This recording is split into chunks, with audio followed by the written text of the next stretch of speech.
I was born in a military family. My father was a high-ranking officer of the Soviet Army General Staff, inspector of land forces, stationed outside of USSR in every quote-unquote brotherly country or liberated country of the world.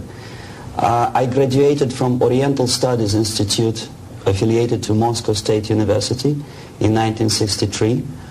I started working with Novosti Press Agency, the biggest propaganda and ideological subversion organization of USSR, which is directly under KGB. Ostensibly, it's a public news agency. Novosti in Russian language means news, but there are no news. It's mainly propaganda. My first job was a translator with Economical Aid Group in India. We were building refineries and other industrial projects in public sector, socialist sector of India. My last job was press officer of the Soviet Embassy in New Delhi. I defected in 1970, landed in Canada, worked for several years as a producer of Canadian Broadcasting Corporation, overseas service in Russian language, similar to Voice of America. Then I was teaching at University of Toronto, Political Science Department, McGill University, Slavic Studies, and School of Journalism, Ottawa, in Carleton University in Ottawa. Last year I joined a small Russian language publishing house here in Los Angeles, and now I'm a political analyst for weekly Panorama newspaper. Lumumba University language instruction was my so-called extracurricular activity, which is usually given to Soviet young communists as a non-paid job to prove loyalty to the party. I was instructing students from Asia, Latin America, and Africa before they entered an ideological indoctrination class. It was mainly Russian language instruction, after which the students usually joined 2-year or 3-year extensive course in Marxist-Leninist ideological indoctrination, plus their own subjects of their choice, medicine, physics, chemistry, whatever. If after 5 or 6 years studying they are proven to be, well, flexible, loyal, cynical enough to follow the Soviet foreign policy, they are being transferred to a KGB school for a period of 2 years, after which they are being dispatched back to their native countries and become so-called sleepers. The word originated from sleeping. For several years they sleep in their own countries doing nothing. Sometimes they're pursuing their own careers, they become lawyers, doctors, teachers, taxi drivers, barbers. And they spring into action after many years of destabilization of their own countries as Soviet agents. Therefore, all of a sudden you discover well-established lawyers in a country like Nicaragua who are, for some strange reason, are bitterly against quote-unquote American imperialism and idealistically for Soviet Marxist-Leninist imperialism. I joined Novosti Press Agency before I graduated from the Oriental Studies Institute, where I studied Hindi and Urdu, 2 languages of Indian subcontinent. Urdu is the language of Pakistan and Hindi is the language of India. The journalistic part of my training was ordinary journalism, mass media, communication theories and studies. Together with that, we had a very extensive training in military, civil defense, intelligence, and ideological subversion. So even before I graduated, I started working with Novosti Press Agency, first as a translator, interpreter, and guide with foreign delegations who were invited to USSR and who were shown all the beauties of socialism and dispatched back to their countries to explain to their people how beautiful is socialism. My role was directly linked with KGB activities of brainwashing and psychological assessment of these guests. If they showed any sign of flexibility, which means they showed that they were recruitable, I passed them over to professional KGB recruiters, and from there on they were actively being involved in ideological subversion and propaganda, both in USSR and in their own countries.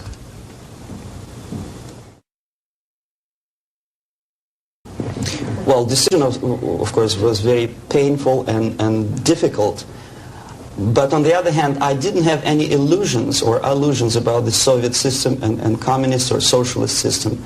It's the most rotten and unworking system in the world. Some people call it state capitalism, socialism, centralized planning, whatever.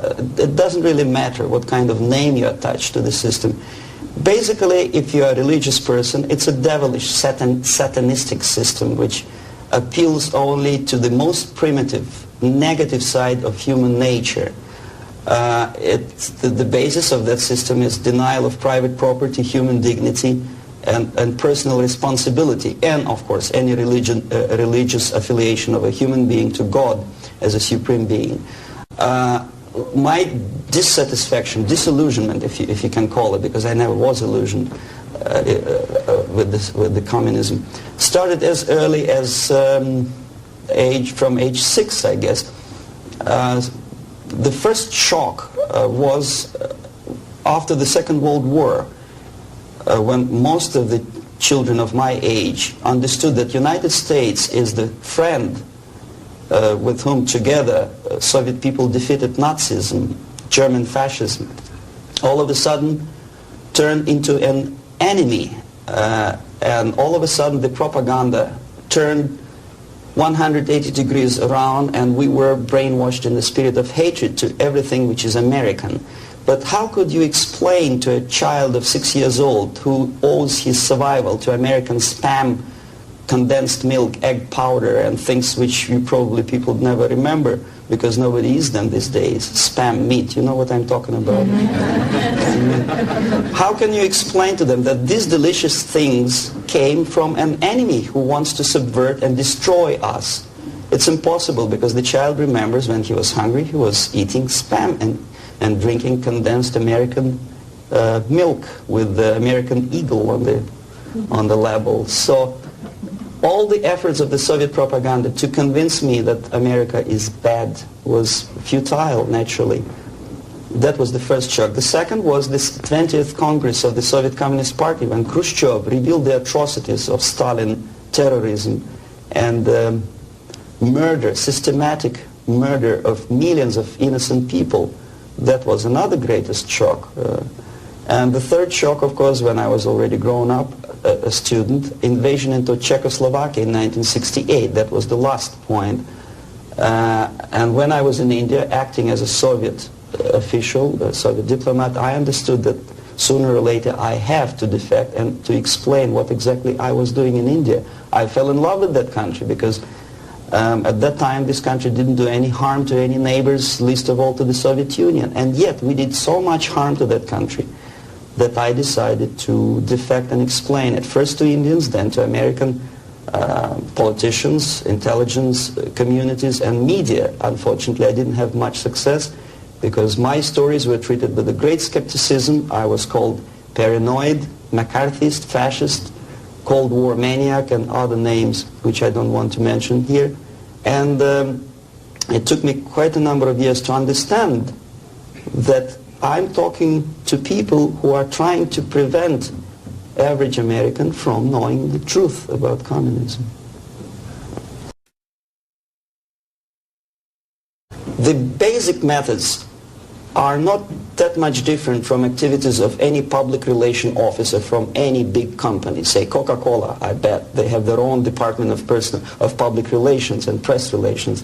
But the ultimate goal, the ultimate purpose is different. If Coca-Cola wants to make profit and to sell more Coca-Cola to nations of the world, the Soviet Union, the ultimate purpose of the Soviet system is not to sell anything, least of all ideology, is to destroy the civilization on which the affluence and freedom based, and replace it with a system of total control over life of human beings, the system of total exploitation. That's the ultimate purpose. My specific measures, which I was forced to do, unwillingly of course, but I had to do them just to promote myself further and further, is bribery, corruption, befriending politicians, members of parliament, influential scholars, members of civil service, businessmen. In other words, anyone who has any anything to do with shaping of public opinion in the interests of the Soviet foreign policy. That would include a long process which sometimes is unnoticeable to an average person. It's a long-term process which is called ideological subversion. It's unnoticeable as movement of a small hand of a clock. You know it's going around, but even if you watch it intensely, you don't see the movement. The eventual result is befriending these people and trying to get them involved in the activity in the interests of the Soviet foreign policy. The immediate impulse when I learned that the Soviet Embassy, Department of Research and Counter-Propaganda, of which I was a deputy chief, is engaged neither in research nor in counter-propaganda. It is a department which is compiling information of private nature on individuals divided in two groups, good boys and bad boys.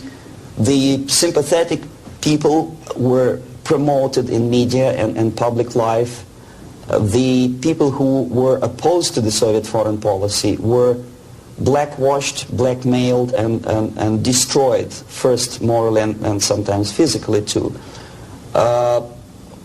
Understanding of what I was doing came to me when I looked through a press release of United States Information Service describing an incident in a South Vietnamese city of Hue, captured by communists from Hanoi for 48 hours. Then it was recaptured by United States and South Vietnamese armies, and to their horror they discovered that within 2 nights the communists could manage to round up more than 15,000 people and execute them. Most of these people were either sympathetic to United States or to the Western culture, or directly involved in activities supporting United States President in South Vietnam, agents of CIA naturally, even barbers because they know too much. They were executed, and United States intelligence couldn't figure out how could they possibly do it in such short period of time. Later on they discovered, they found out from several defectors that long before communists occupied that city, there was an extensive omnipresent network of informers who knew exactly the addresses, the names, the whereabouts of each individual who was later executed. When I turned to my own files, I discovered that basically that information exists in my department. So it doesn't take much intelligence to understand what I was doing in India. I was compiling information. Comes revolution, these people would be executed. Indirectly, I was involved in a criminal activity, in mass murder.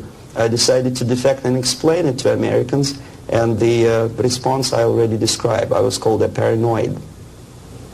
But I decided to defect and try nevertheless. There's another long story. It's virtually impossible to defect in India simply because Indian government, under pressure from the Soviet government, if you can call them government. I don't call them government, I call them junta. They adopted a law as early as in 61 or 62, after Stalin's daughter defection especially. That law states that no embassy, no foreign legation on the territory of Indian Republic has a right to extend political asylum to any defector from any country, which is it's a masterpiece of hypocrisy. No other defector but a Soviet one needs a political asylum. If you are a Canadian or American, if you want to be nasty to your own government, the maximum you can do is just to pick up a phone and make a dirty phone call to your ambassador. Buy yourself a ticket and get lost. What happens to a Soviet defector under that law? If I knock a door of United States Embassy, by that law, the American diplomats have to turn me back to the Indian police, and Indian police takes me directly back to the Soviet embassy. And that's the end of my defection. So knowing that perfectly well and having contacts both with Indian police and American media corps, I understood that the only way for me was to disappear for a while, and the best way I discovered was to mix with a group of hippies. Mind you, that was the time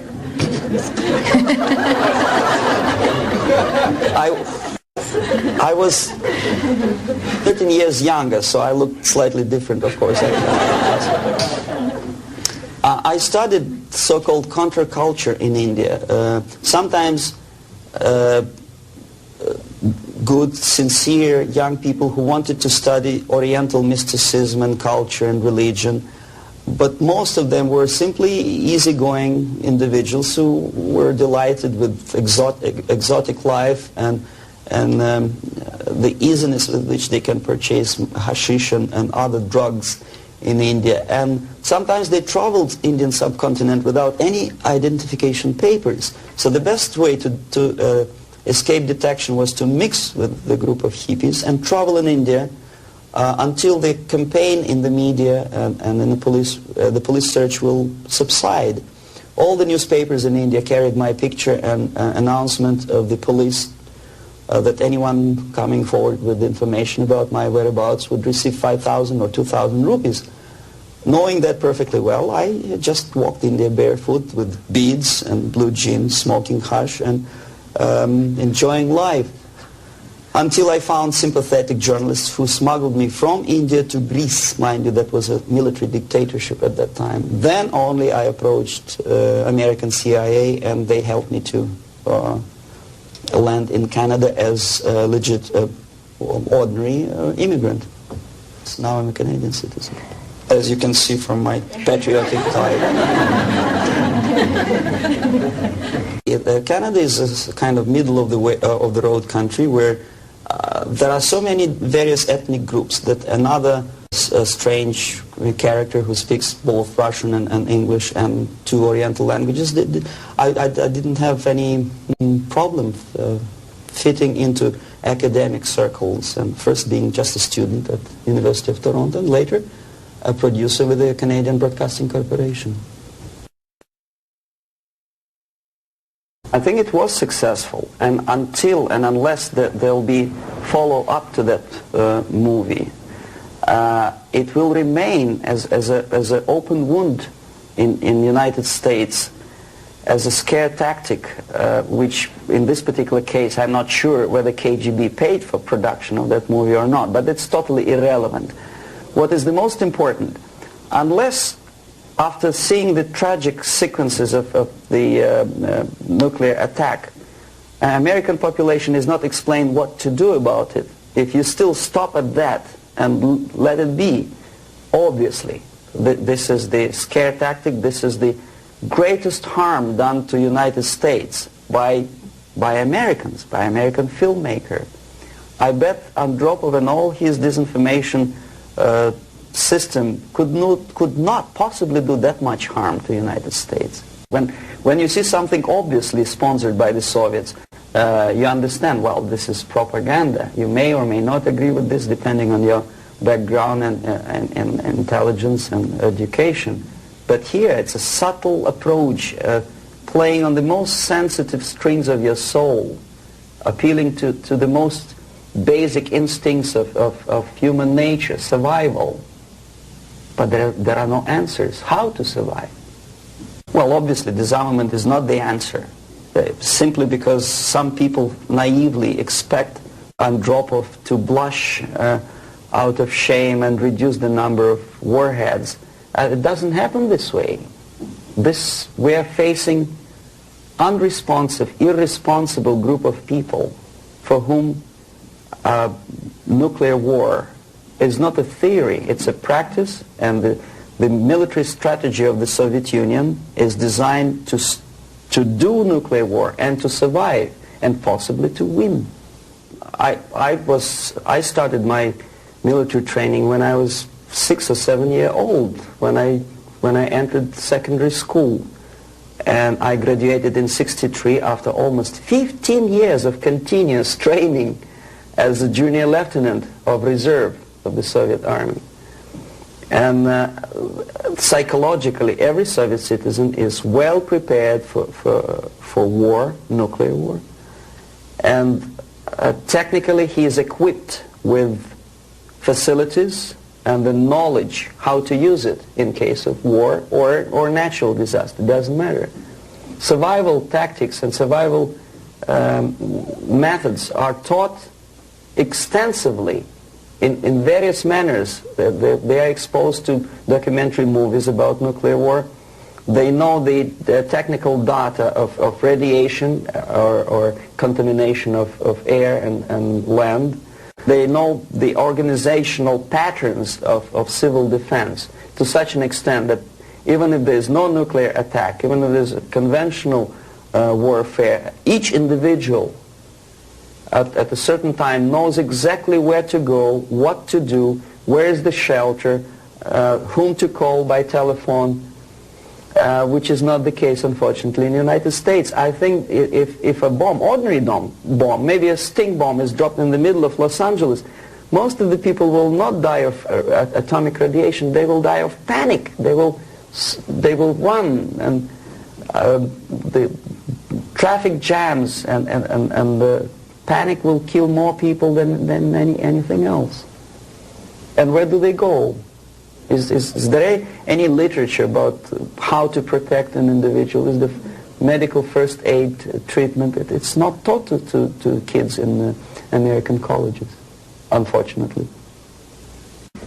For example, there's obvious tension in the world. Television newscasts inform American family about happenings in East and West Germany. And only at the last moment they decide to bring the canned food down to the basement. It's sheer idiocy. Why not to have them in the basement at peacetime? Number two, there's very realistic picture of what happens when the first nuclear bomb strikes a big city, Kansas City, I think. And people a big panoramic picture shows almost an anthill when people are disoriented totally. That would produce love in Russia, because unlike that, Soviets know exactly what to do. There'll be much less panic, if at all.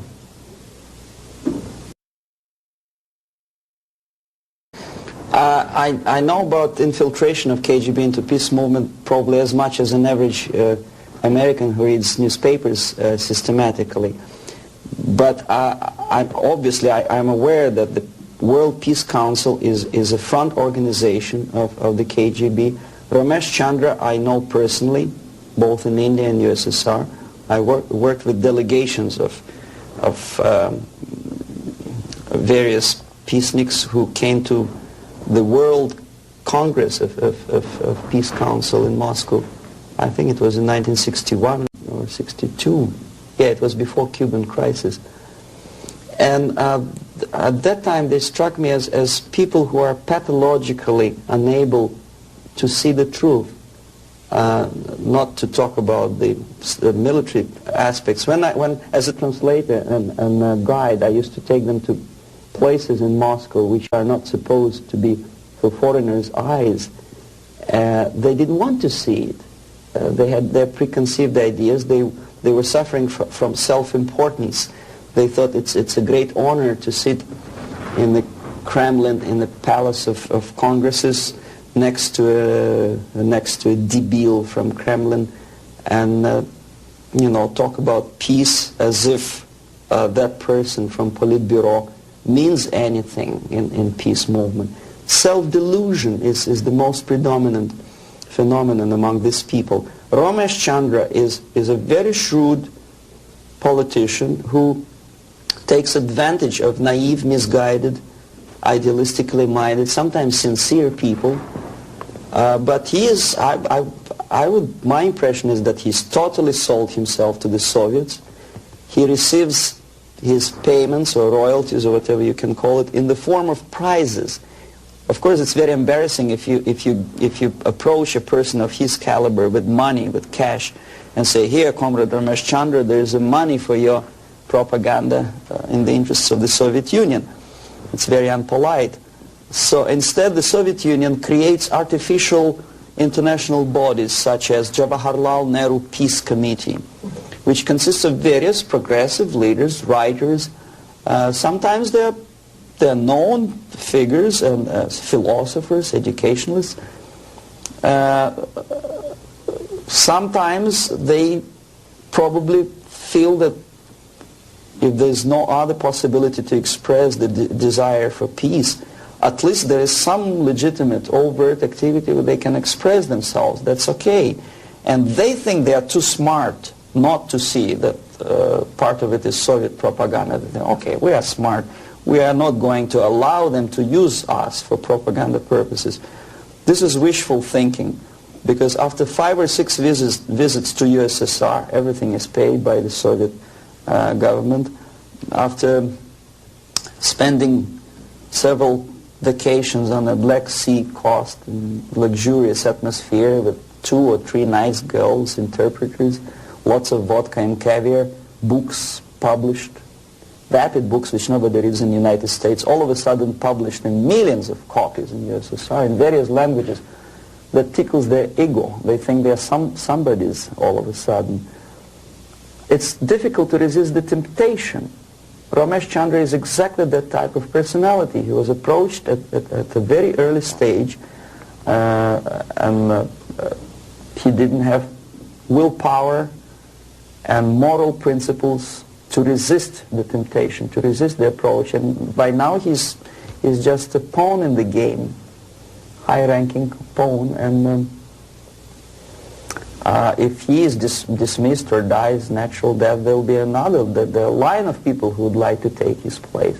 Yes, KGB takes very active part in the peace movement, and if these people were sincere as they say they are, they would start demonstrating in Kremlin, or I mean in Red Square, not in Washington, D.C. or in the Central Park in New York or in Los Angeles.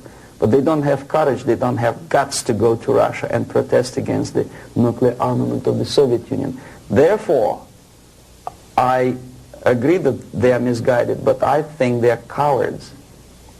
They are unprincipled, dishonest people. And there's no justification that they are misguided or poorly informed. It's their fault that they're poorly informed. There's enough information, there's enough possibility. In case of United States citizens, there's enough freedom to do what their consciousness should tell them to do.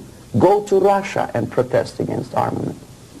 It doesn't take much courage to take part in demonstration in Los Angeles. But if you're really genuinely concerned about peace, tell it to Brezhnev, tell it to Andropov, and we'll see how courageous and sincere you are. They don't do it. Well, the greatest strength, I think, is the basic principle of American democracy, common sense, and the value of the principles of private property and respect to human dignity and individual rights. The weakness is the permissiveness and lack of moral stamina, which, if you are a religious person, could be interpreted as probably alienation from religion, alienation from God. Thinking too much in materialistic terms, thinking in short span of time for pragmatic advantages, disregarding the perspective of civilization. Some philosopher, I forget his name, I was a bad student in Moscow, said that the level of civilization is in direct proportion to the time span that human being thinks in future, for future. The least civilized people live today, this minute. The more civilized nations think about tomorrow, 10 years from now, 100 years from now. Well, this is one of the definitions of... Unfortunately, Americans are made to think in shorter and shorter time span terms. This is the greatest weakness. So therefore, enjoy life and make love, not war. I think that willpower and revitalization of traditional moral values and principles is the most desirable thing now, today. The sooner the better. The things, the principles and values on which the affluence and success of American civilization depends and based upon should be immediately revitalized and brought back to school programs, to media, and let's face it, propaganda. I'm not afraid of this word, unlike the left liberal journalists who think, oh, well, it's propaganda. I don't see anything wrong in propagating the basic moral principles and values on which America is built. Willpower, faith, unshakable faith that this country, this civilization is right and the enemy is wrong. No amount or no number of nuclear warheads and no size of the army will help United States to survive, whether there's nuclear war or conventional warfare. Vietnam proved very clearly that with all the technology, with all the supersonic bombers and napalm and whatnot, electronic gadgets and cold beer and Coca-Cola, you cannot defeat an enemy unless you are fighting and have faith in the righteousness of your fight. So that's the most urgent thing, I think. Wake up and convince yourself that you are on the right side. There should not be no neutralism or objectivity. Or objectivity is good when you are discussing philosophical concepts. In today's world, if you are neutral, you are already an enemy of your own country. You have to actively take part of your country, your side.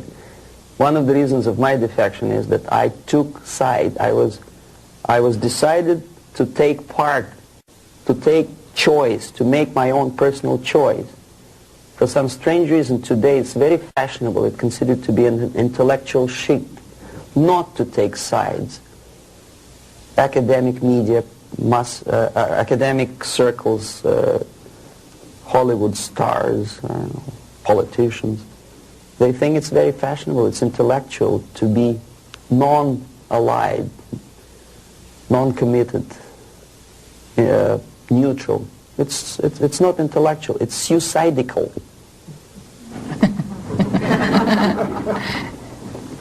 Suicidal. Okay, I'll start with a short explanation.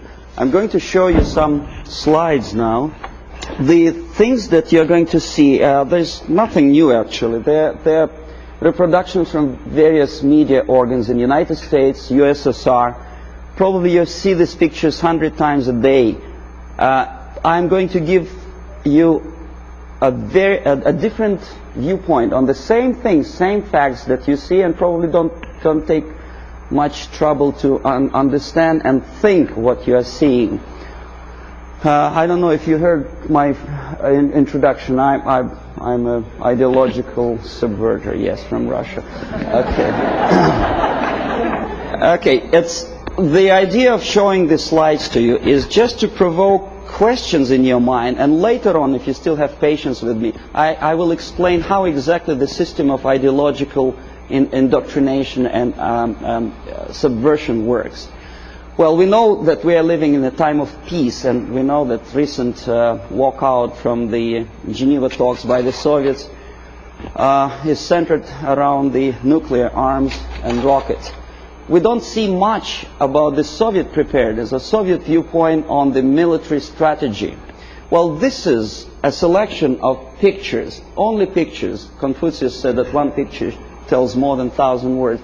These pictures are from everyday newspapers in USSR. This is what the Soviet citizen looks upon every day.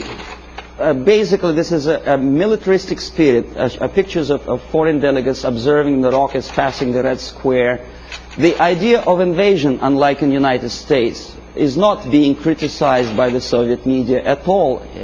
On the contrary, it's being forcefully encouraged from the age of, say, 5 or 6 years, 6-year-old.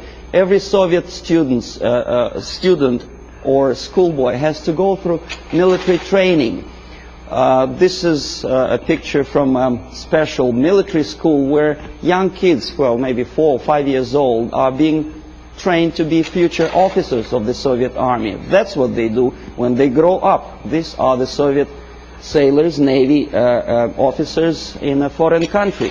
We criticize a lot American presence in foreign countries, but we never criticize and we never pay too much attention about these planes landing with ammunition and firearms in, say, countries like Ethiopia. These are the pictures in Time magazine which probably you've seen and then forgotten about it. These are the Soviet tanks on foreign territory. Are there any protest demonstrations in Los Angeles or New York City? No. These are the Soviet military advisors. Nobody tells them, Russians, go home. How it starts? The media obviously plays a great role. This is a political cartoon from a Western newspaper. You see, it was published sometimes after the Second World War. These 4 columns of peace, pay attention to whom they are being erected. Roosevelt on the left, Churchill on the right, and Stalin in the middle. A peacemaker, Stalin. Okay, this is another thing. Chicago Tribune, January 1945. Destiny's Child. New Year, 45, is born. Look who is looking with love and affection. Churchill, Roosevelt, Chiang Kai-shek, and Stalin. And this is how the Soviet media describes Churchill as a warmonger. Искусство, Moscow, 1951. This is how the Soviet media presents American militarism linked with Nazism. This is how the Soviet media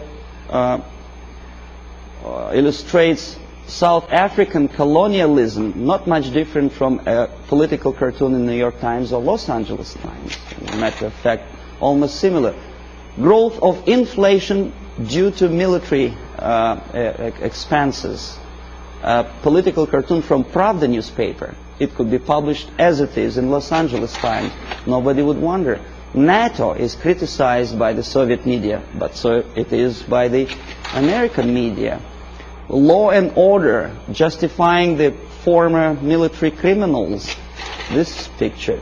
This is what this is a number of books which I selected in an average university bookstore. Most of them are left-wing propaganda.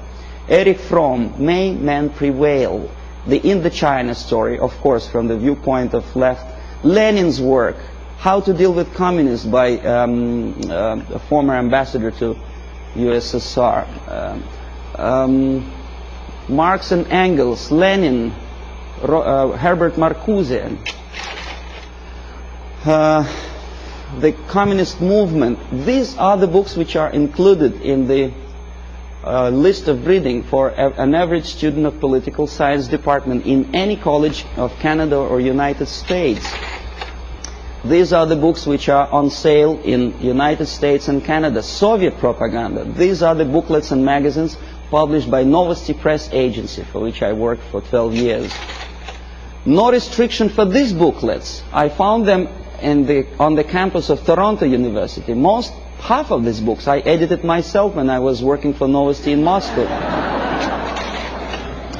This is a very interesting thing. It doesn't say much unless I explain what it is. These are the seals attached to crates of books imported from USSR to Montreal. As you can easily see, the seal is unbroken, which means that the customs in Canada didn't bother to see what's inside. And as I know from my personal experience, we used to import machine guns, AK-47 and ammunition through India to Bangladesh in exactly the same crates, signed printed matter to Dhaka University. This is what editor of Time magazine suggests you to read at the time of invasion, fall of Southeast Asia to communists. Solzhenitsyn's Gulag Archipelago is on the bottom of the list according to this editor's choice. Why on bottom of the list? These are the books which are never included in the list of compulsory reading to in any university or college in United States or Canada. Look what the student is missing. The Death of Stalin, Childhood in Prison, Ferment in Ukraine, Russian Secret Service, The Great Terror. These are the books which for some strange reason Americans are denied the freedom and right to read. Why America is in global retreat? Have you ever seen this book on a campus? No, of course not. I know that. Anthony Sutton, National Suicide. Have you ever had a chance to read that book? Oh, you had? Well,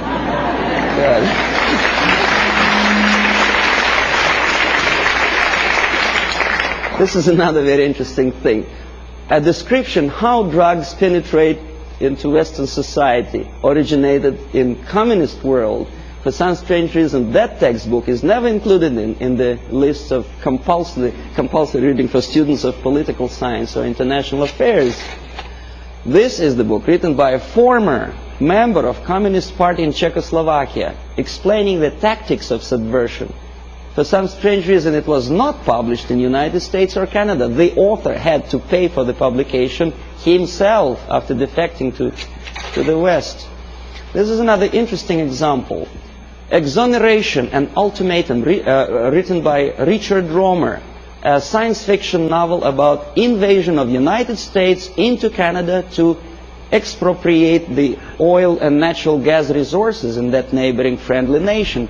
Why it took invasion, I don't understand. 51% or more of the companies are already belong to the United States in Canada, as probably you know already. Who is the author? Richard Romer is a dynamic and dedicated exponent of the needs of potential. And so anyway, he's a friend of Pierre Trudeau, a former military officer. And what he writes is something that Andropov probably would be very happy about.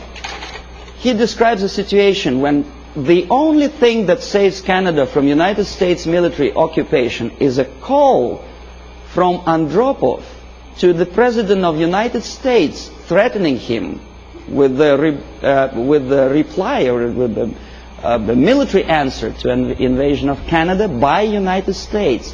And this is written by a close friend of Pierre Trudeau, a politician, a former military man. Why? Is he a paranoid or am I a paranoid?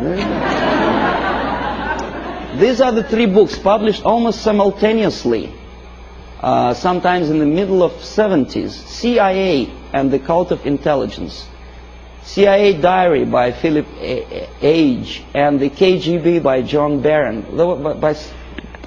I tried to buy the KGB, but it was not in the bookstores of Canada or United States. The previous two books on the left were. This is the author of the most anti-American book, The Defector to the Communist Side, Philip Age. He is alive. Nobody is threatening his life. Nobody is poisoning him with the poisoned umbrella. This is, you know who? He's criticizing CIA for developing a gun to kill communist agents. And he tries to present it as a crime on behalf of United States Intelligence Agency. Why is it a crime? To defend you from the communist agents and to develop a secret gun, which is silent, is a crime. Is there any logic? I don't see any. This is the fellow who also criticizes the United States CIA for developing technical means of bugging USSR embassies on the territory of United States. Why not? I don't see any reason why not. But Mondale obviously does. He knows better. These are the authors who published lists of American agents stationed all over the world. They are alive. They actually made quite a lot of money in that publication. And this is the victim. The chief of CIA in Greece was killed when the book of the previous two Americans was published. This fellow is dead. The other two are not. Siberia in 1971 was visited by a group of politicians from Canada. And this is the report about that visit. This is the group. We're shaking hands with the Soviet ambassador. This is a Soviet technical miracle. A pipeline on thermofrost or something. In other words, what Canadians were doing in early 60s is presented to Canadian public as an achievement, a great technological achievement in USSR. This is the route of their travel in Siberia. The Canadians covered that much of distance. Please remember that map. I will come back to that question. This is a book published by a Canadian author, Farley Mowat. By the way, Never Cry Wolf, a movie which is made on the basis of Farley-Mowatt's book. He's a nice fellow, drinks a lot of vodka. He was a guest of Novosti Press Agency, which I was working for. This is another book written by Farley-Mowat after returning from Siberia. He was accompanied by a person like myself, a Novosti Press Agency journalist. Glorification of Siberia. This is what this is the route, I promised you to come back to that map, which Farley-Mowat, a Canadian progressive writer, covered when he was in USSR. This is what he makes Canadians to believe Siberia looks like. It does, of course. Baikal Lake is a very beautiful natural phenomenon. And a nicely dressed Soviet Eskimos or Chukchas, I don't know, some ethnic minorities, friendly talking to each other in fluent English.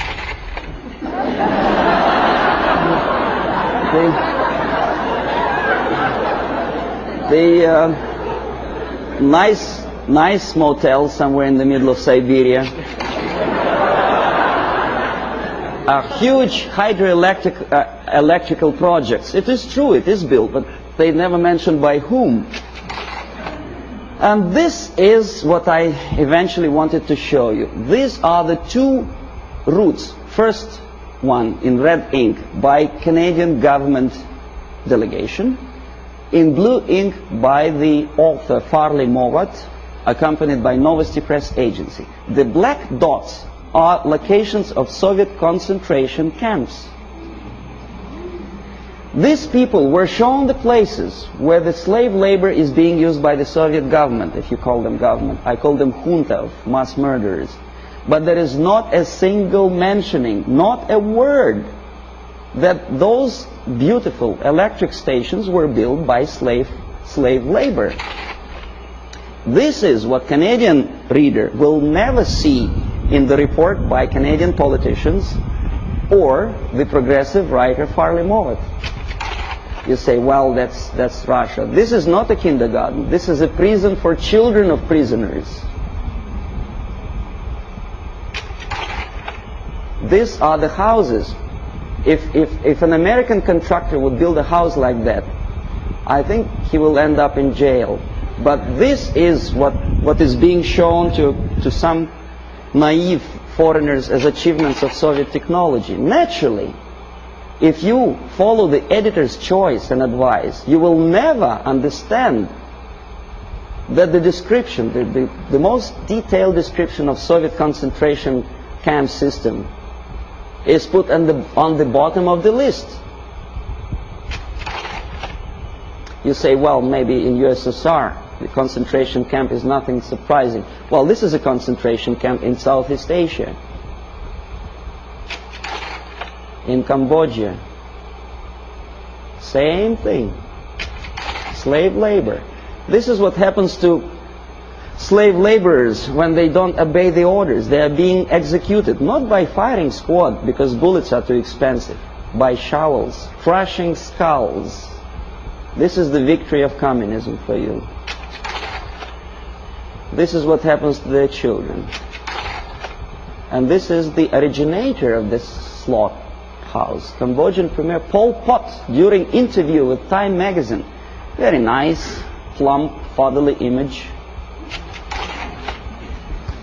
You are made to believe that Holocaust happened during the Second World War is something that may happen again. It may. But the originator of it may not necessarily be the Nazis.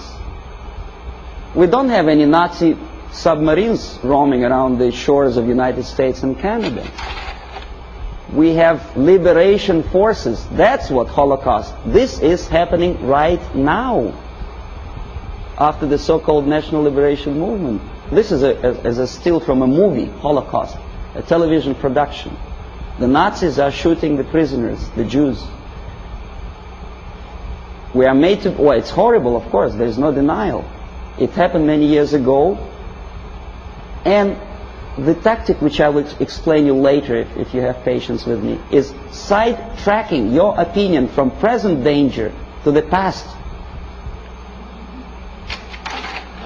From this is present time, this is past time. This is happening right now in Asia, Africa, and Latin America. Is there any movie about Holocaust which happens now? No. This is what happens in, well, it did happen in Rhodesia before it becomes Zimbabwe. It's a black girl, by the way, not a white one. This is the result of the socialist movement. These people were killed by those who are now in power in Zimbabwe. And we call them reverend bishops or whatever. This is the supply of Soviet arms to Rhodesia before it turned into Zimbabwe.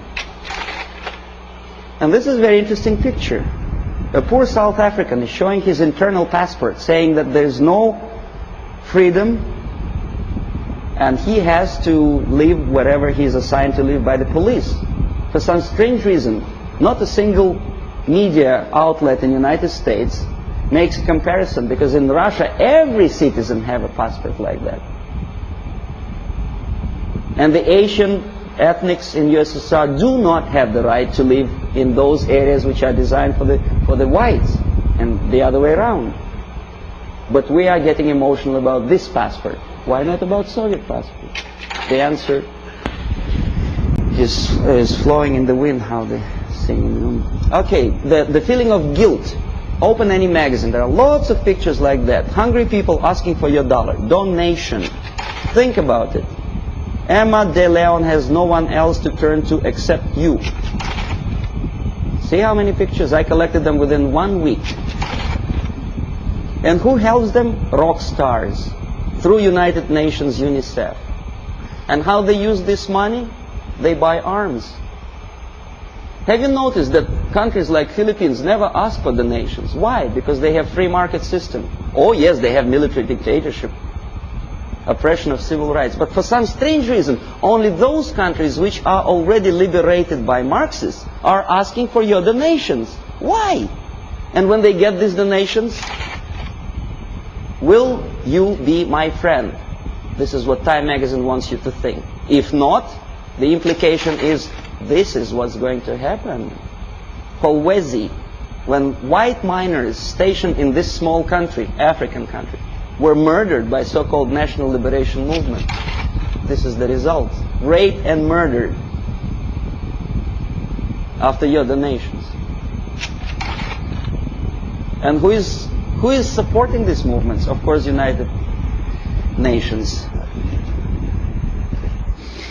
Okay, we'll come later on to the question of semantic manipulation. Everybody knows that United Nations is not united and it's not nations, but we continue to call them. I don't know how many people notice the striking similarity between the emblem of United Nations and emblem of the USSR. You think it's coincidence? The symbolism is obvious, unless you are blind, of course. And the creator of the United Nations Charter is an American, Alger Hiss, standing next to Comrade Molotov, sitting there on the left. We know he was a Soviet spy, but he is at large now. Alger Hiss, he's a lawyer, a respected citizen of the United States, a former Soviet spy. Well, you know, this guy is Daniel Ellsberg. He published secret papers of Pentagon. Why not of Soviet military-industrial complex? He's a respected citizen of the United States. It's Dr. Spock. Agony of Vietnam. I forget what's his name. Oh, yeah. How many men has to die before they understand I don't remember the lyrics of the song, but it was a very impressive song. When I was a Soviet student, I almost cried when I listened to that. And I thought, my God, what a nice fella. John Baez, very nice couple of kids.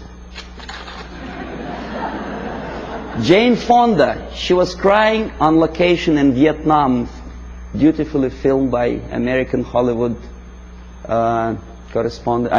filmmakers. What is she doing now? Did she ever defend both people? Did she say a word in defense of Vietnamese? say about horrors of coming out of this. No, she's busy preaching the health or whatever. And also, she takes part in demonstration against South African racism. Not about this. And not about this. This is liberation movement warriors. Jane Fonda didn't say anything about that racism. A black killed by blacks simply because he is anti-communist. That's just a symbolic picture. Okay, now next thing, I'm going to show you some slides which are also nothing sensational, but may provoke some questions in your mind. Maybe not.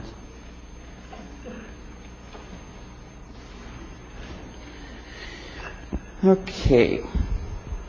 The more questions you have, the better, because we'll come to systematic explanation of the phenomenon later. Now I want you just to get excited.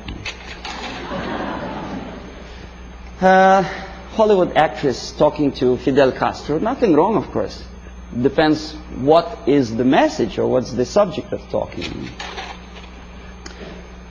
I bet you never heard about this fella. He's an American singer, Dean Reed. He's singing in Moscow for some strange reason. And you know what he's singing about? Oppression, civil rights in USA, and about poor Americans who cannot survive. Well, I don't want to be too critical of Pope, of Catholic Church, but some statements which he made at the earlier years of his becoming a pontiff of Catholic Church, strikingly unpleasant to me. Communism and church can coexist. Can they?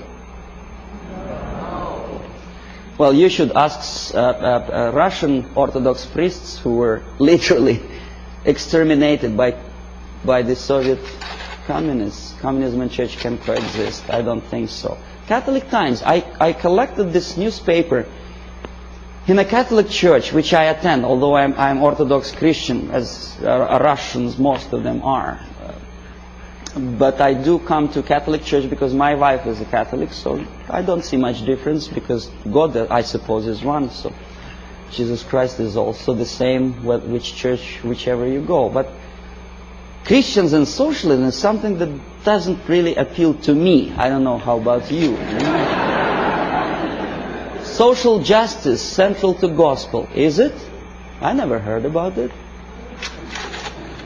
Join with Marxists? It's from the same newspaper. And that's how they joined with Marxists. Nicaragua, before Sandinista came to power. A priest with machine gun behind his back. And the machine gun, of course, Kalashnikov, if you know anything about machine guns. Okay, then there are some strange deviations from religious path. What's his name? Jim Jones. Reverend? Nice looking guy with adopted kids, and shaking hands with a politician, Mayor George Moscone, in 1976. Very nice. That's how it all ended, you remember. More than 900 people who poisoned themselves together with their kids in Guyana. This is a very interesting picture. It's not very clear. Instead of Jesus Christ, they put a naked lady, in the church. Strange, huh? Of course it's strange. Crucifix of a woman for Palm Sunday. Boy, Jesus Christ would turn in his grave if he were engraved.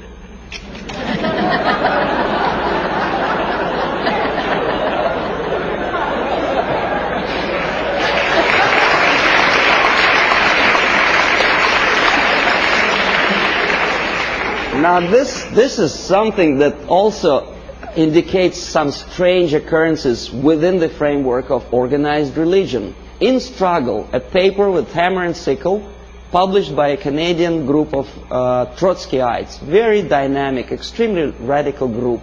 They challenged the question, whose democracy is this? meaning that Canadian democracy is not democracy at all, simply because that radical group is challenged by the local police, right? So nothing new, we know about this. But look where this paper is being distributed.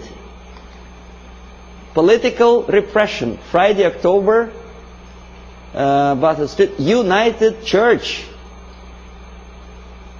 Strange, eh? See, this is the same leaflet,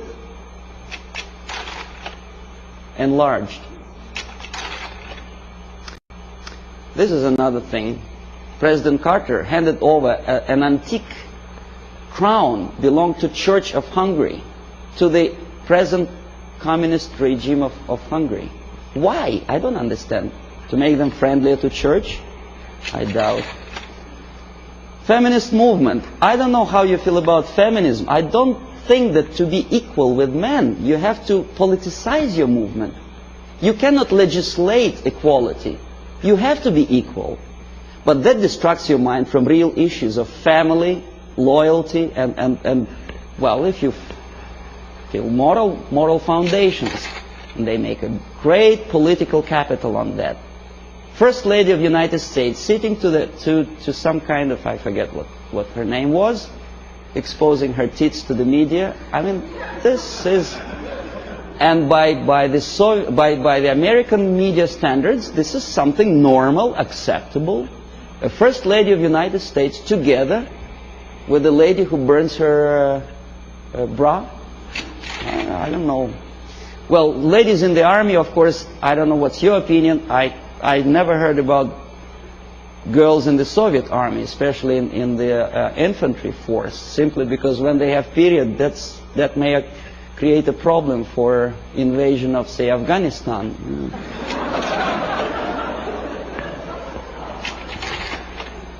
Again, the homosexualism. To be honest, me personally, I don't like the idea of homosexuality. I think it's unhygienic. But homosexuality in the army, making heroes of them, gays on the march. Why? Why to have copulation in a natural manner deserves a public opinion, attention, and a political force? Why to politicize something which doesn't belong to politics at all? In the Soviet Union, we have a joke: don't mix politics and prostitution. They are already mixed. We know perfectly well, the medical science proved that homosexuality leads to distortion in human psychology. This fellow killed 15 kids after molesting them sexually. We know that most of the agents who were recruited by KGB, including McLean and Guy Burgess, were homosexuals. But we are reading in the media that this is something acceptable. More than that, we are made to believe that these people deserve equal rights and respect. Well, that again is a debatable question, whether to like or not to like certain type of music. Me personally, I don't. These two nice ladies, one is younger, the other is a little bit older, both of them wanted, for some strange reason, to shoot President of the United States, defending the environment of the United States, the green trees and vegetation. Why it takes death of United States President to defend the environment, I don't understand. If you do, please explain. Then, of course, glorifying all kind of national liberation leaders, we naturally provoke our own kids to go into some strange liberation movement. You know who I'm talking about. This is the girl who was abducted by terrorists, and then she became terrorist herself, a daughter of a wealthy publisher. Naturally, there are thousands, millions of kids who loved, adored her courage. This is Comrade Carlos. You know who he was? He was trained and educated in Lumumba University, where I was teaching Russian language to the likes of him. That's the result of the activity when they come back home. Aldo Moro was killed by Red Army terrorists who wanted to liberate Italians from something. I don't know from whom. These are the the persons who were part of Baader-Meinhof gang. And this is a person who also liberates someone from someone. I don't exactly know, obviously, Indians from whites in the United States. But pay attention what he holds in his hand. It's Kalashnikov, AK-47. I know it by heart. I can put it apart with my eyes closed. War on terrorism. Does it exist? Apart from verbal war. This is what I have collected on a campus in Canada. Carleton University, Ottawa. Left-wing tabloids. That's how they instill in the minds of people, young people, that to fight is the only way, the violence, death is the only way to achieve rights of Palestinian people, other people, Quebec separatists, and jobs and peace. Obviously you cannot get job if you spend all your time walking up and down streets with posters like that. You have to go to a place where the jobs are. And of course, to find a job, the most unsuccessful way to find a job is to read papers like that.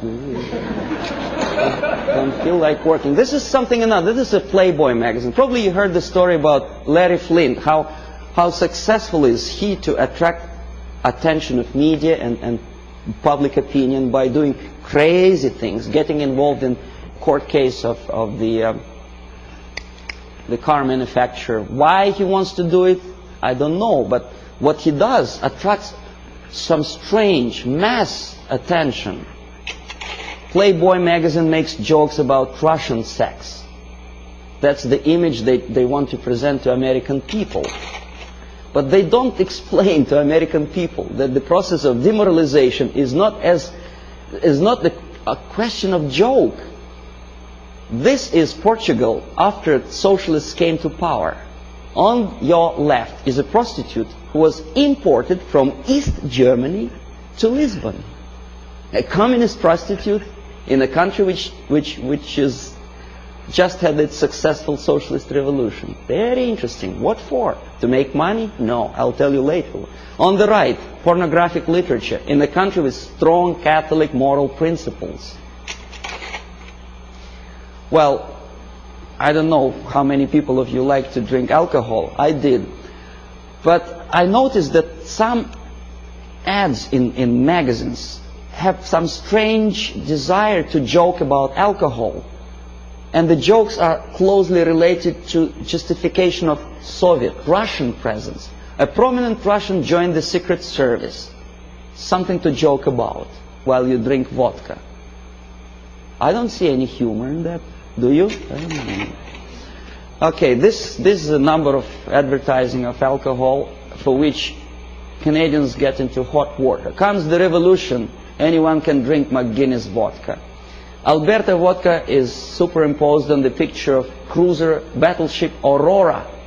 I don't know how many of you know that this is a historical relic in USSR. The revolution, communist Bolshevik revolution started with the cannon fired from that battleship.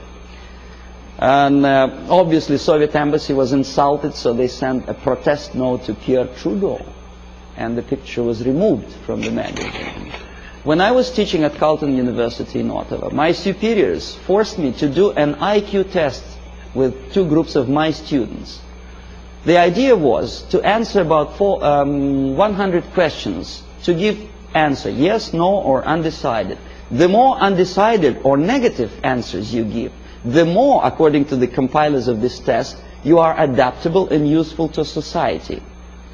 The more positive answers you give, the more questionable is your adaptability and usefulness for your country. This is explanation how to score, how to count the scores. And now see the questions. Telling dirty joke is bad. A good soldier is a patriot. Yes, no, or undecided. Think about it. Every communist should be run out of the country. Yes, no, or undecided. The Bible is the greatest source of truth. Right? God is everywhere. A person who kills another person is a murderer. Yes, no, or undecided.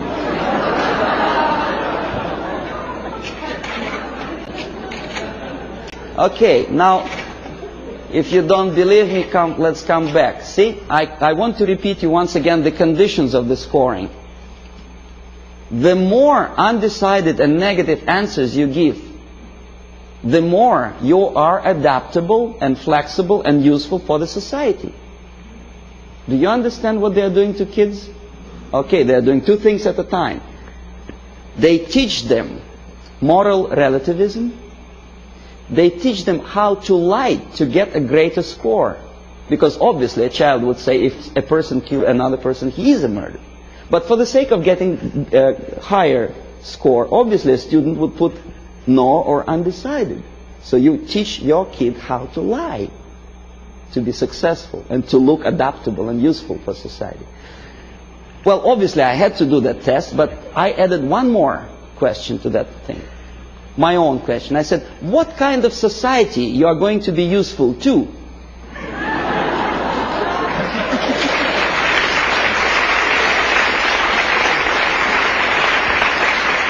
And most of my students give me an excellent answer. They say, a society where there is no moral principle, no respect to God, love, family, and working ethics. Very simple. They are not that stupid.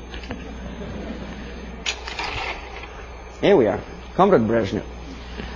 Now, this is the picture from a Soviet magazine. Obviously, Soviet media tries to project their leaders in the most respectful way. Very impressive, very fatherly, very serious person. There is nothing surprising. What else is new? Of course. But this is Time magazine, an American magazine. The caption is not quite clear, but it says basically that Comrade Brezhnev doesn't give interview to Time magazine. The message is clear. He's a positive, caretaking person. He's too busy to take care of the world problems and economical problems in Russia. It's a very humorous caption. But nevertheless, the impact, if you are not quite concerned about politics, what is your impression about this nice gentleman? Nice, smiling, tired, well. And this is how media presents your leaders.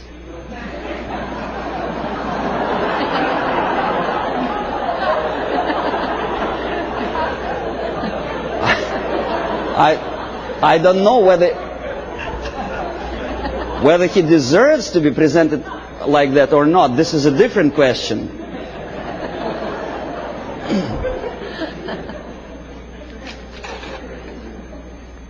This is Prime Minister of Great Britain about 10 years ago, together with Beatles. You may or may not like Beatles. Me personally, I don't like them. But a Prime Minister of a country together with entertainers. The Queen, Her Majesty Queen, knighted Beatles, a highest honor which previously in all times was given only to the most deserving patriots of the British Empire, was given to a bunch of monkeys.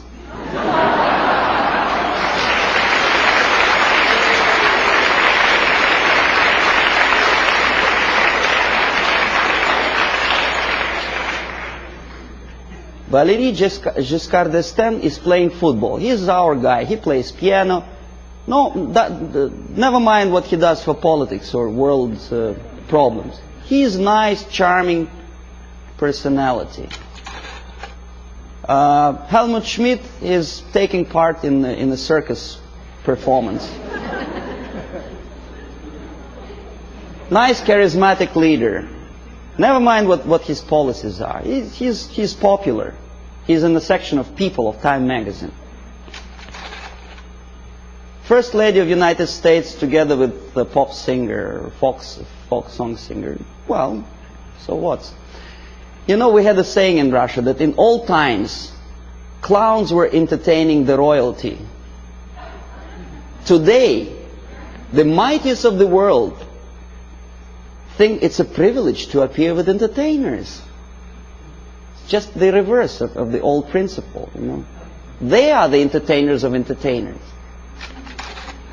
because they want it for their political career. Ed Kennedy dances in Moscow. Why? I mean, is that his business to go to USSR? Why doesn't he occupy himself with something more relevant to the urging problems of the world? He thinks he is going to be popular. In America, maybe, but in Russia, they look at him as a schmuck out of his mind.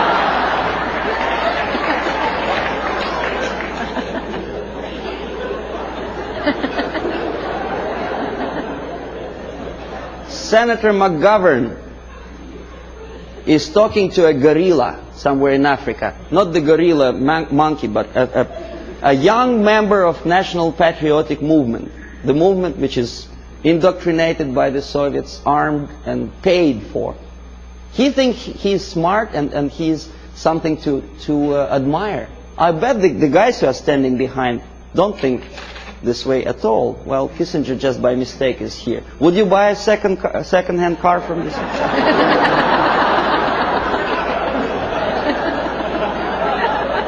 Pierre Trudeau, Prime Minister of one of the most developed industrial nations, independent nation in the world, is befriended by Fidel Castro.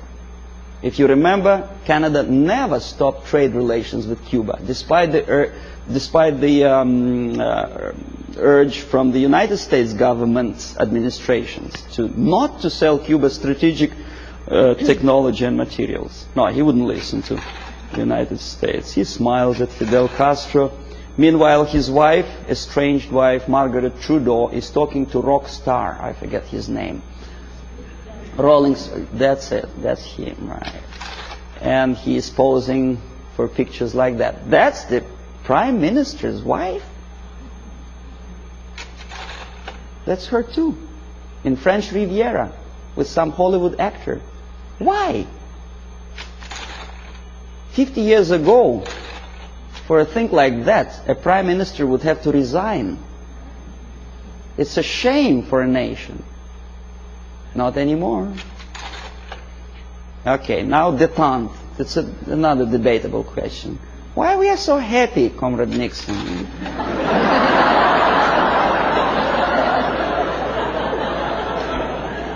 What is so funny? I would like to ask. Yeah, smile again. Why? He's standing next to a mass murderer and he's smiling. Why? Pierre Trudeau also attentively listens to Comrade Brezhnev's, I don't know what. West German Chancellor is helping Comrade Brezhnev to stand up because the senile leader of Russia is unable to stand up without Western aid.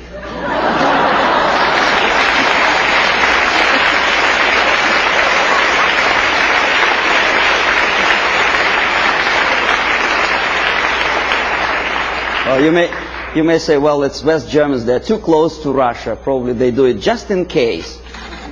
Okay, here's the same thing. Carter is helping. The president of the mightiest power in the world, United States, is helping Comrade Brezhnev. You remember the incident when Brezhnev almost stumbled down the staircase somewhere in Vienna, of course. And thanks to Carter, he didn't fall. Andrew Young is talking to a dictator in Africa. Again, McGovern, I think, is talking to Agostino Neto, a Soviet puppet in Luanda. Why? Is it that necessary to be friendly, to smile at each other? Now we're coming to space, from Earth to space. Clouds over the space program. Why clouds? Mind you, this is after 3 or 4 successful landing on Moon. Why clouds? Okay, here's 2 pictures. Left, Soviet cosmonaut walking into Kremlin Hall for a ceremonious reception. On the right, 2 American cosmonauts casually watching TV. On the top, Soviet Politburo talking to the space pilots on orbit. On the lower picture, Lyndon Johnson with, I think that's Glenn, no? An American spice pilot. Now, even if you don't know anything about the theory of information, the comparison, mind you, this is a French magazine, it's not a Soviet propaganda. The comparison of the size of the pictures gives you the message already. What is more important? What is more impressive? Here, a picture from Soviet newspaper Pravda. A Soviet schoolboy compares two replicas of Soviet Soyuz spacecraft and American Apollo. Friendship in space, détente, right? Pay attention to the size of the spacecrafts. They are almost identical, right? Now this is what the size, almost actual size is. The American spacecraft is on the left. It's almost twice as big as the Soviet one, right? Okay, this is a Soviet picture. This is an American picture with true sizes. Okay?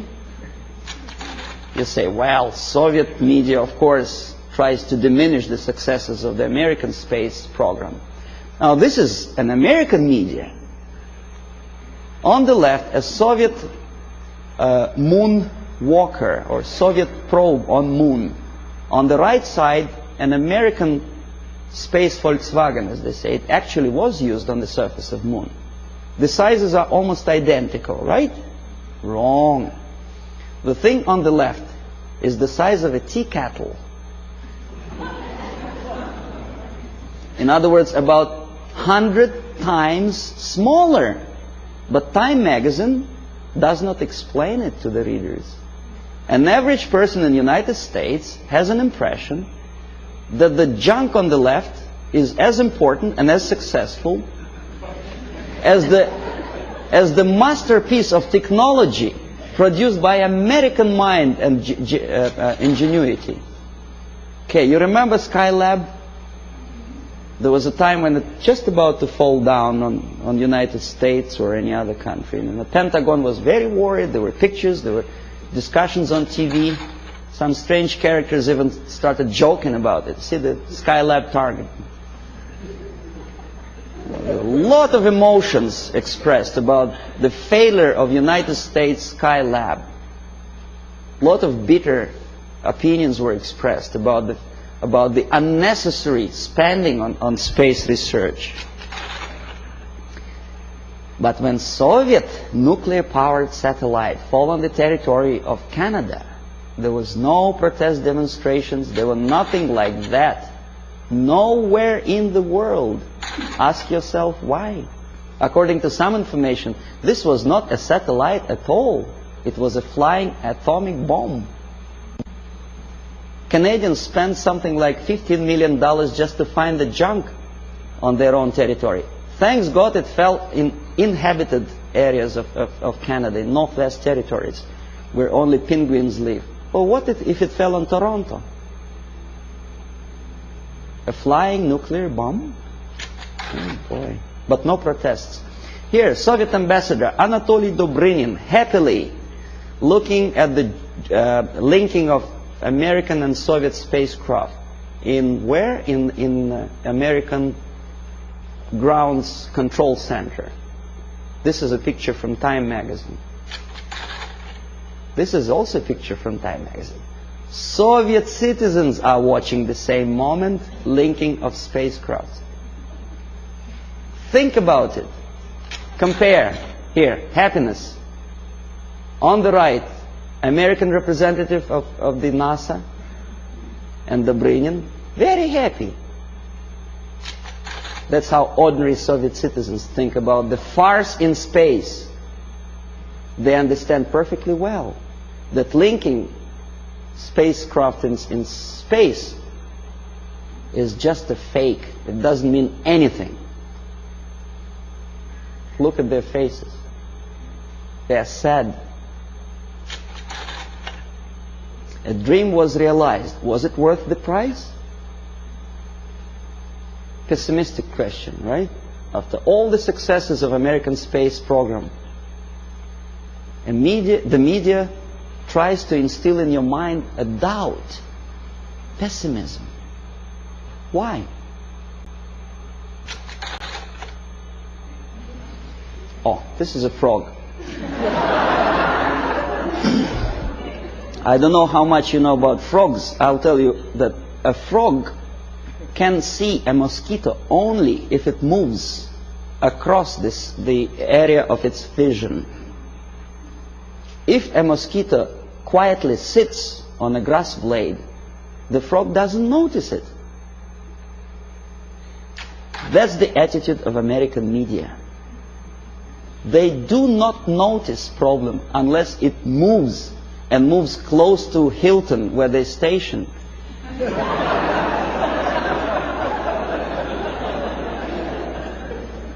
These are the people who may file a suit against me if I call them liars, but that's exactly what they are. They've been lying to you for years and years about the situation in Vietnam, in Russia. They were selling commercials, deodorizers and cars. And they sold you a rotten information, disinformation of what happens in the world. They have a vision of frog, but they look like semi-gods to you. And if I challenge their credibility, probably the people will call me a paranoid or a very nasty person. I may be a nasty person, but that's my opinion. I was a person who used to take these people for a ride when I was working for the Soviet side.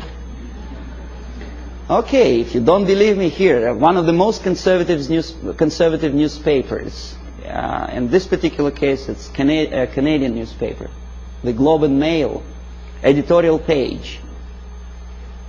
Nothing special, right? The malaise of liberal democracies.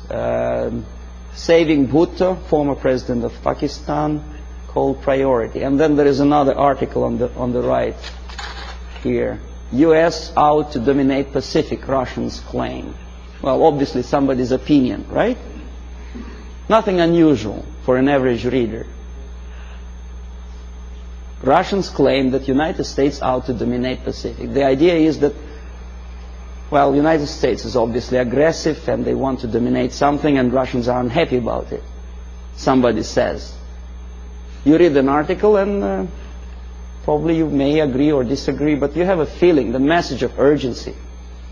The nasty Americans again out to dominate Pacific. Now look who is the author.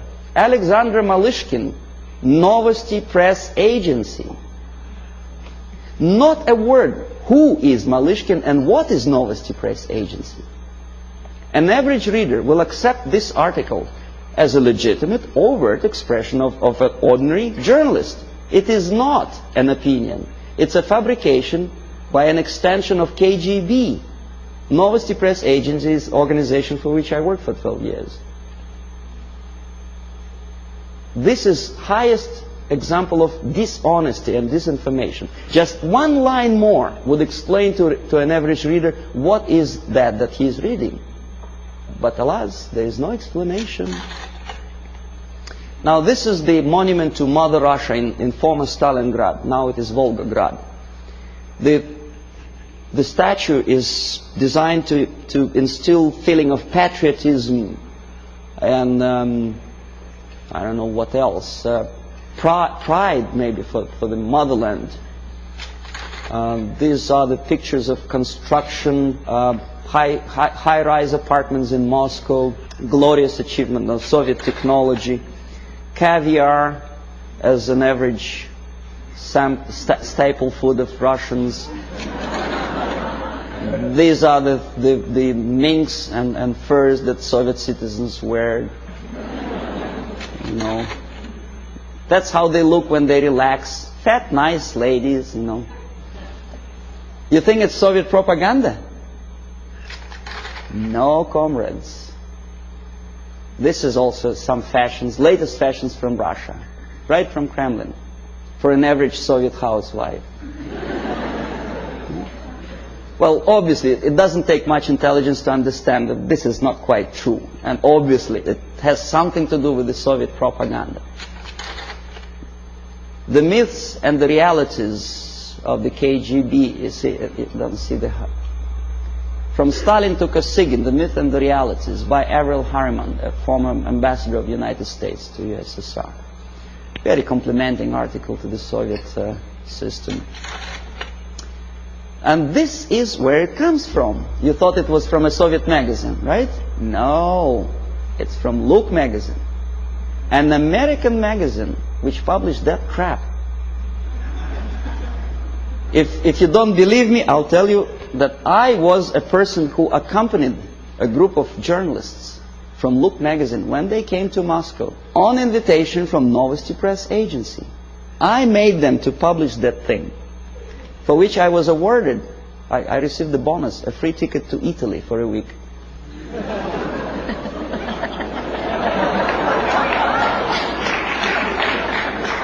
Now, this is look like sheer high-class idiocy, but unfortunately, this is exactly what happened.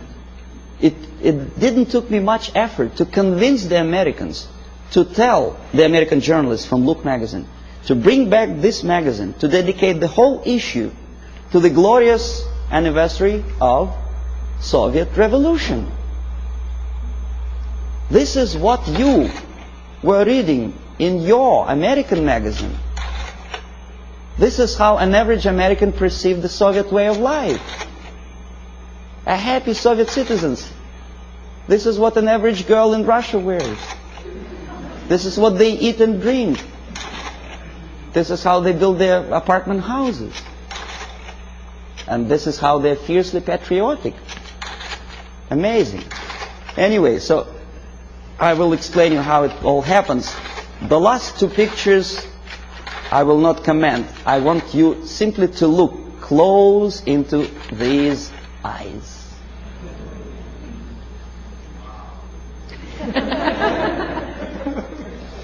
This is the person who wants to liberate you. Wanted, at least. Not anymore. He is dead. But there are many other people with the same type of eyes.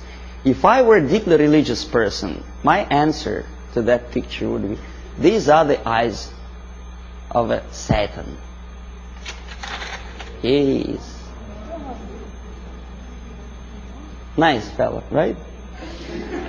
United Nations celebrated back in 1969, I think, the 100th anniversary of his birthday. The greatest leader of mankind. God forbid us to have leaders like that. Well, that's all. For that.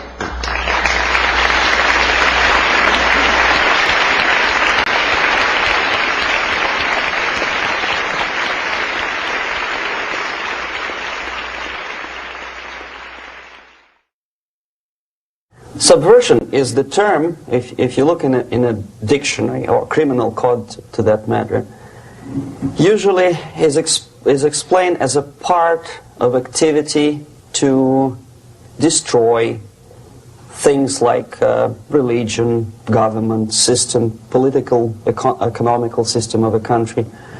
And usually it's linked to espionage and such romantic things as blowing up bridges, sidetracking trains, cloak and dagger activity in Hollywood style. What I'm going to talk about now has absolutely nothing to do with the cliché of espionage or KGB activity of collecting information. So the greatest mistake or misconception, I think, is that whenever we are talking about KGB, for some strange reason, starting from Hollywood movie makers to professors of political science and quote-unquote experts on Soviet affairs, or Kremlinologists as they call themselves, they think that the most desirable thing for Andropov and the whole KGB is to steal blueprints of some supersonic jet, bring it back to Soviet Union and sell it to the Soviet military-industrial complex. It's only partly true. If we take the whole time, money, and manpower that the Soviet Union and KGB in particular spends outside of USSR border, we will discover, of course there are no official statistics, unlike with CIA or FBI, that the espionage as such occupies only 10 to 15% of money, time, and manpower. 15% of the activity of KGB. The rest, 85%, is always subversion. And unlike a dictionary of English, Oxford Dictionary, subversion in Soviet terminology means always a destructive, aggressive activity aimed to destroy the country, nation, or geographical area of your enemy. So there's no romantics in there, absolutely. No blowing up bridges, no microfilms in Coca-Cola cans, nothing of that sort. No James Bond nonsense. It's most of this activity is overt, legitimate, and easily observable if you give yourself time and trouble to observe it. But according to the law and law enforcement systems of the Western civilization, it's not a crime. Exactly because of misconception, manipulation of terms. We think that subverter is a person who is going to blow up our beautiful bridges. No.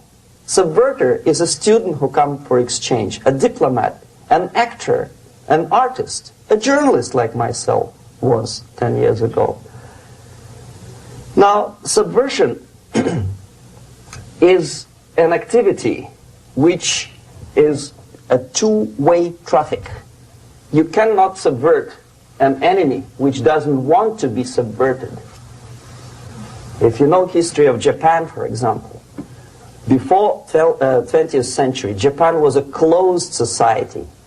The moment a foreign boat comes to the shores of Japan, the Imperial Japanese Army politely tells them to get lost. And if American salesman comes to the shore of Japan, let's say 60 or 70 years from now back, and says, oh, I have a very beautiful vacuum cleaner for you, with the good financing, he says, please leave us, we don't need your vacuum cleaner. If they don't leave, they shoot them to preserve their culture, ideology, traditions, values intact. You were not able to subvert Japan. You cannot subvert Soviet Union because the borders are closed. The media is censored by the government. The population is controlled by the KGB and internal police.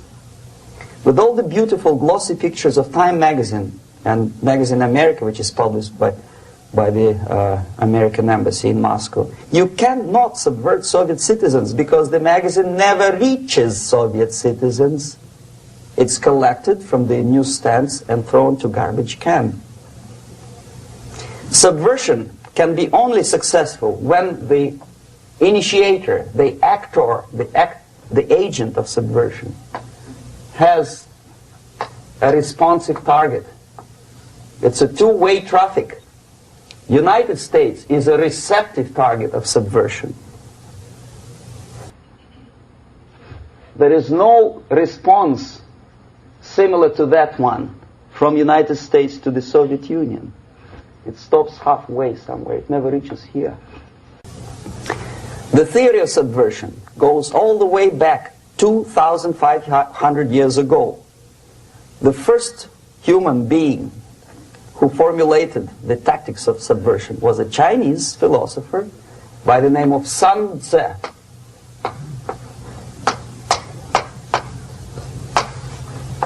To 2,500 years BC. He was an advisor for several imperial courts in ancient China. And he said, after long meditation, that to implement state policy in a warlike manner, it's the most counterproductive, barbaric, and inefficient to fight on a battlefield. You know that war is continuation of state policy, right? So if you want successfully to implement your state policy and you start fighting, this is the most idiotic way to do it. The highest art of warfare is not to fight at all, but to subvert anything of value in the country of your enemy, until such time that the perception of reality of your enemy is screwed up to such an extent that he does not perceive you as an enemy, and that your system, your civilization, and your ambitions look to your enemy as an alternative, if not desirable, then at least feasible. Better red than dead. That's the ultimate purpose, the final stage of subversion, after which you can simply take your enemy without a single shot being fired, if the subversion is successful. This is basically what subversion is. As you see, not a single mentioning of blowing up bridges. Of course, Sun Tzu didn't know about blowing up bridges. Maybe there were not that many bridges at that time. But the basics of subversion is being taught to every student of KGB school in USSR and to officers of military academies. I'm not sure if the same author is included in the list of reading for American officers, to say nothing about ordinary students of political science. I had difficulty to find the translation of Sun Tzu in the library of a university in Toronto and later on here in Los Angeles. But it's a book which is not available. It is forced to every student in USSR. Every student who is taught to be dealing further in his future career with foreigners. What subversion is? Basically, it consists of 4 periods, time-wise. If we start from here and go this way, time, right? This is the beginning point. The first stage of subversion is the process which is called, basically, demoralization. It says for itself what it is.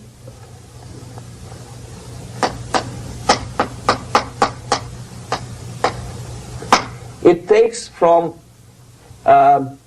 say 15 to 20 years to demoralize a society. Why 15 or 20 years? This is the time sufficient to educate one generation of students or children. One generation, one lifetime span of a person, a human being, which is dedicated to study, to shaping up the outlook, ideology, personality. No more, no less. Usually it takes from 15 to 20 years. What it includes? It includes influencing, or by various methods, infiltration, propaganda methods, direct contacts, doesn't really matter. I will describe them later. Of various areas where public opinion is formulated or shaped. Religion, educational system, social life, administration, law enforcement system, military, of course, and labor and employer relations, economy. Okay? 5 areas. I will not write them down because we will not have enough space. Sometimes when I describe all the methods, students ask me question, are you sure this is the result of the Soviet influence? Not necessarily. You see, the tactic of subversion, about which I'm talking, is similar to the martial art, the Japanese martial art. If some of you are familiar with that tactic, probably you will remember that if an enemy is bigger and heavier than yourself, it would be very painful to resist his direct strike. If a heavier person wants to strike me in the face, it would be very naive and counterproductive to stop his blow. The Chinese and Japanese judo art tells us what to do. First to avoid the strike, then to grab the fist and continue his movement in the direction where it was before, right? Until the enemy crashes in the wall. You see? So, what happens here? the target country obviously does something wrong, if it's a free democratic society, there are many different movements within the society. There are obviously, in every society, there are people who are against this society. They may be simple criminals, ideologically in disagreement with the state policy, conscientious enemies, simply psychotic personalities who are against anything. Right? And finally, there are a small group of agents of a foreign nation, bought, subverted, recruited. Right? The moment all these movements will be directed in one direction, right? This is the time to catch that movement and to continue it until the movement forces the whole society into collapse, into crisis, right? So that's exactly the martial art tactic. We don't stop an enemy. We let him go. We help him to go in the direction we want them to go. Okay? So, on the stage of demoralization, obviously there are tendencies in each society, in each country, which are going to opposite direction from the basic moral values and principles. To take advantage of these movements, to capitalize on them, is the main purpose of the originator of subversion.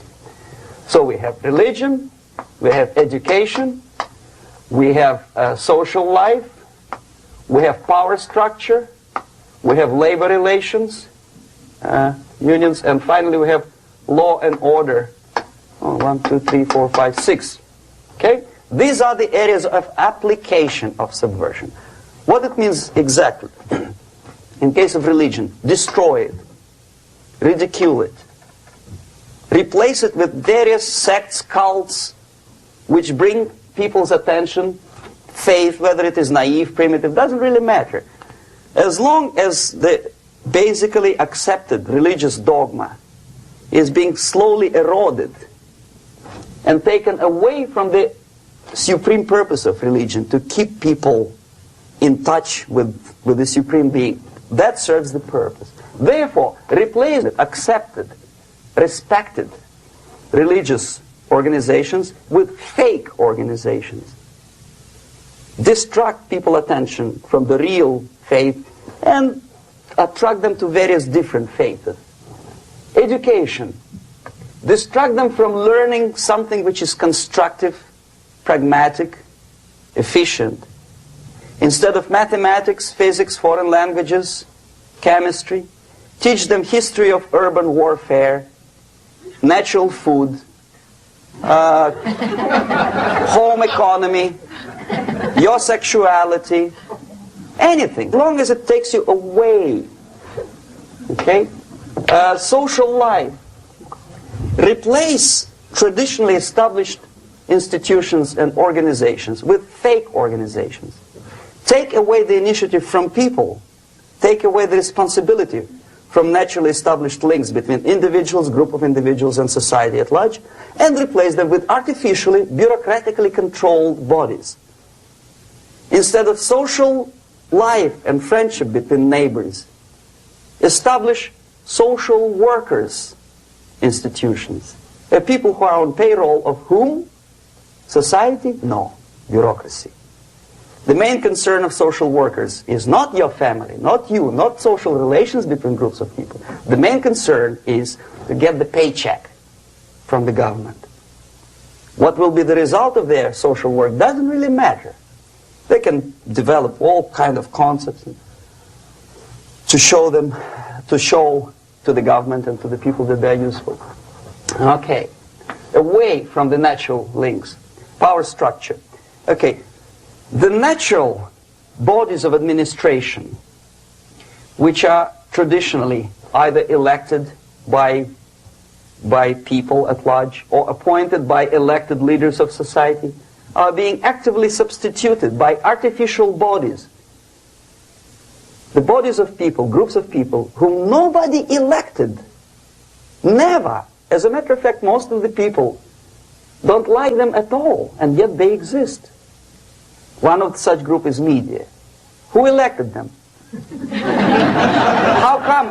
How come they have so much power? Almost monopolistic power on your mind. They can rape your mind.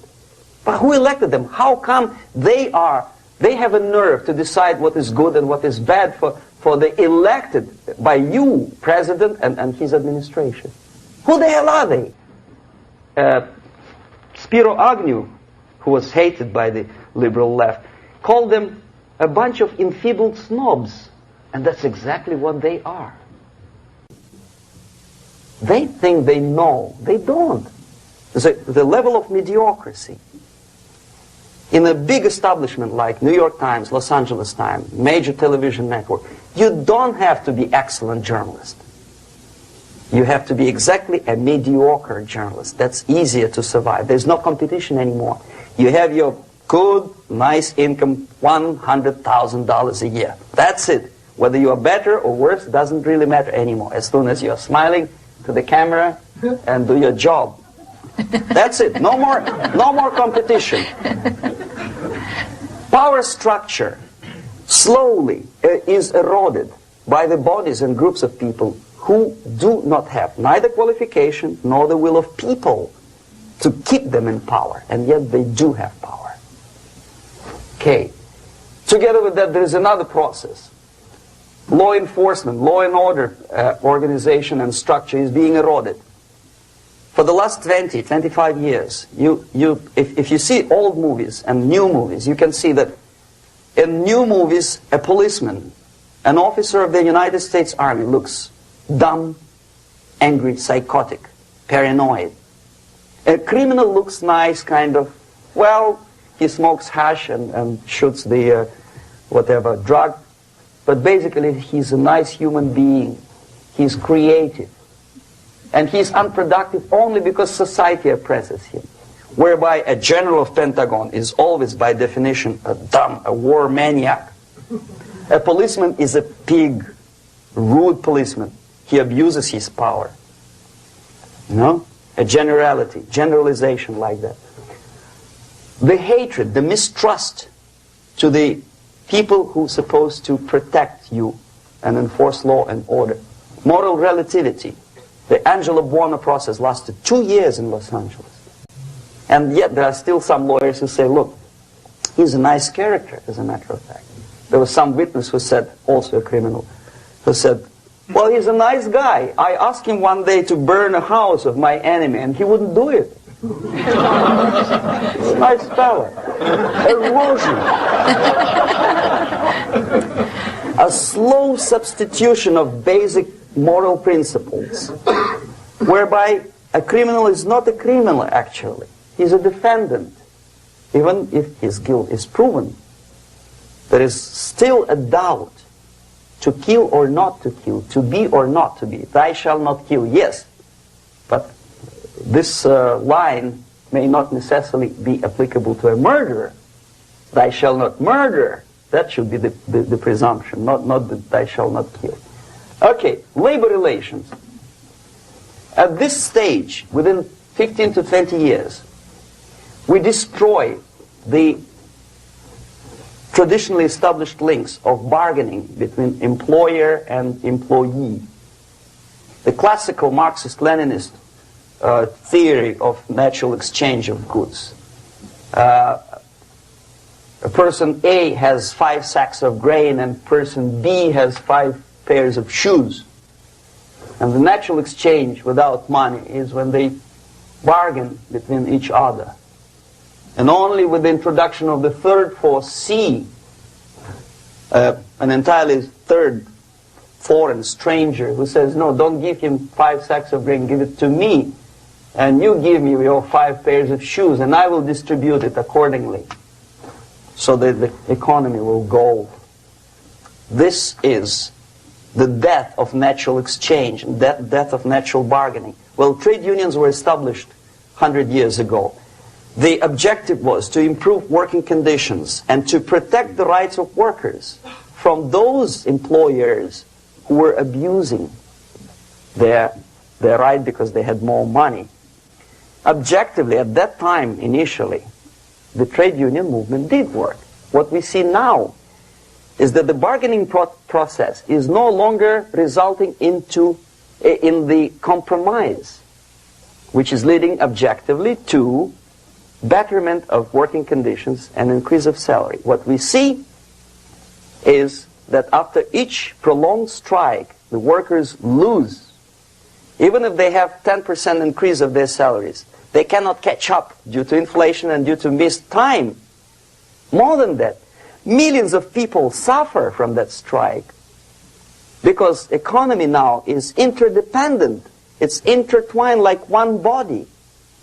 If previously steel workers, say 100 years ago, could strike and nobody would suffer, now it's impossible anymore. If a garbage collector strikes today, the rest of the multi-million city is stinking.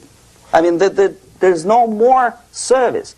In Quebec, for example, we had the electricians who were on strike in the middle of winter. You can freeze your bottom, and they still were on strike. Did they catch up with the salary? No, they lost. Who benefited? The leaders of trade unions. What is the motivation for strike? Improving of workers' condition? No, obviously it's not. Then what is it? Ideology. To prove to these capitalists. And the obedient horde of workers, like sheep, follow these people. And they cannot disobey. Why? Because if they do, you know what happens to them. Pickets, murders, shooting truck drivers by picketers. In Montreal, for example, I saw with my own eyes when I was correspondent of CBC International, Canadian Broadcasting Corporation, when the workers of aircraft factory destroyed computers and the equipment in the factory. And the administration employed strike breakers. Their cars were turned upside down and burned.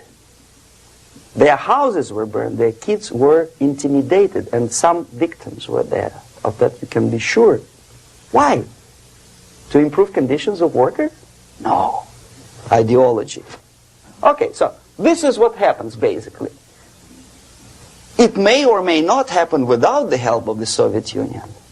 But the natural tendencies are being greatly taken advantage of and capitalized by the Soviet propaganda systems. How?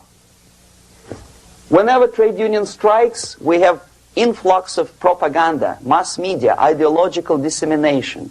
The workers' right, and we repeat it like parrots. Yes, workers' right. Whose rights? Workers? No. The only freedom of worker to sell his labor according to his own desire and will is taken away from him. By whom? By trade union boss. Unlimited power is given. Responsibility. I want to sell my labor not for $2.50 an hour, but for $2. I don't have right. My freedom is denied to me. I know that if I sell my work for $2 an hour, not for $3 an hour, I will compete better with the other guy who is lazy and more greedy. I don't need $3. I need only $2. No, I was made to believe by media, by business, by advertising agencies that I need more and more and more. Have you ever heard any advertising on TV to consume less? No. No way. Whether you need a six-cylinder car or not, you have to buy it. And hurry up.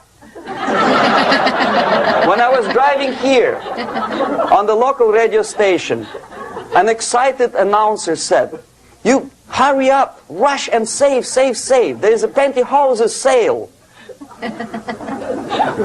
Save by buying more. See? Of course. It would be too naive to expect that KGB makes that advertising agency to do such a crazy commercial. No, of course not.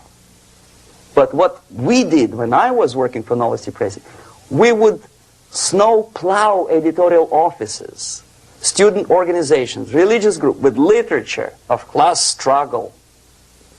If not directly Marxism-Leninism propaganda, then a propaganda of legitimate aspirations of working class, betterment of life, equality. Equality, mind you. President Kennedy once said, we will make America to believe that people are born equal. Are people born equal?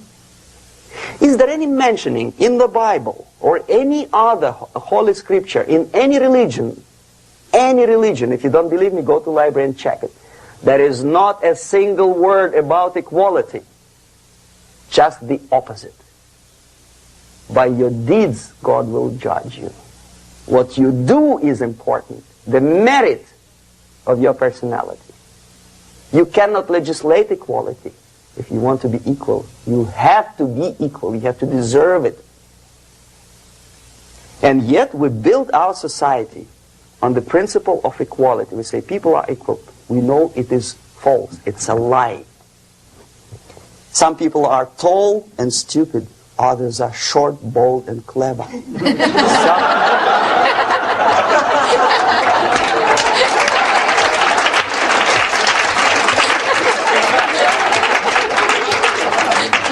If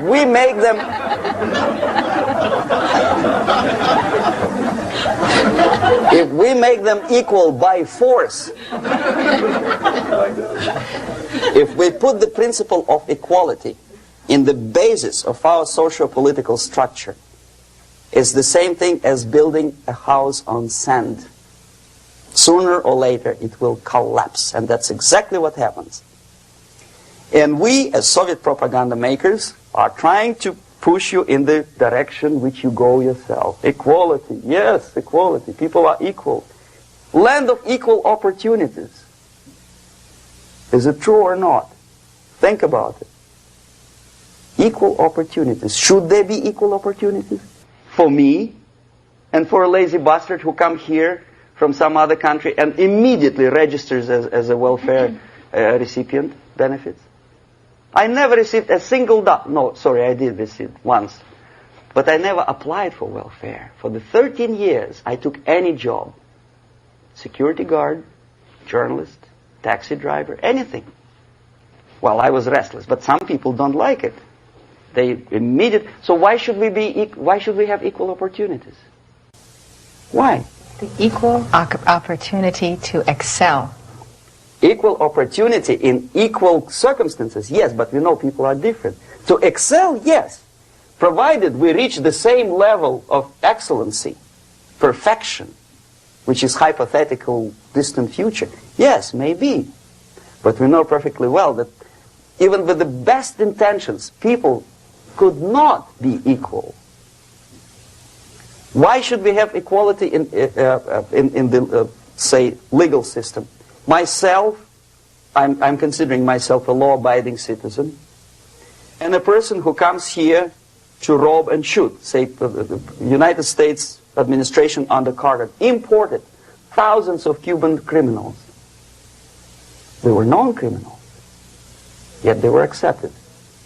Do you think it's fair if myself and my wife from Philippines, who work like a, horse as a lab technician in the hospital, should have the same rights as a criminal from Cuba? Why? And yet we repeat as parrots, equality, equality, equality. And the Soviet propaganda system helps us to believe that equality is something which is desirable. Democracy, as it was established by fathers of this country, of this system in the last century, is not equality.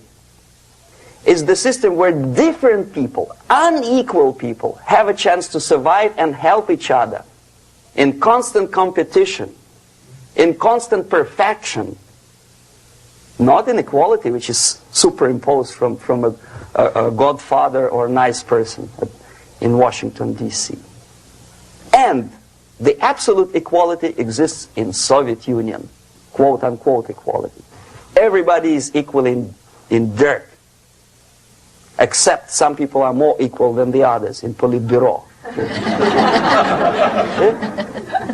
So, the moment you bring a country to the point of almost total demoralization, when nothing works anymore, when you are not sure whether it is right or wrong, good and bad, but there's no division between evil and good, when even the leaders of church sometimes say, well, violence for the sake of justice, especially social justice, is justified in the countries like Nicaragua, El Salvador, well, maybe Rhodesia, and we listen to them and say, yeah, probably it's true. Is it true? No, it is not true. Violence is not justified, especially for the sake of quote-unquote social justice introduced by Marxist-Leninists.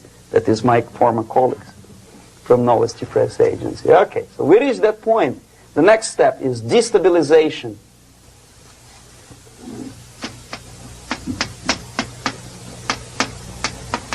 Again, this word says for itself what it is. To destabilize all the relations, all the accepted institutions and organizations in a country of your enemy. How you do it? You don't have to send a battalion of KGB agents to blow up bridges. No. You let them do it themselves. The area of application is, again, it's narrower now. Not like the previous case. The overt legitimate actions of the KGB in this case would be hardly noticeable.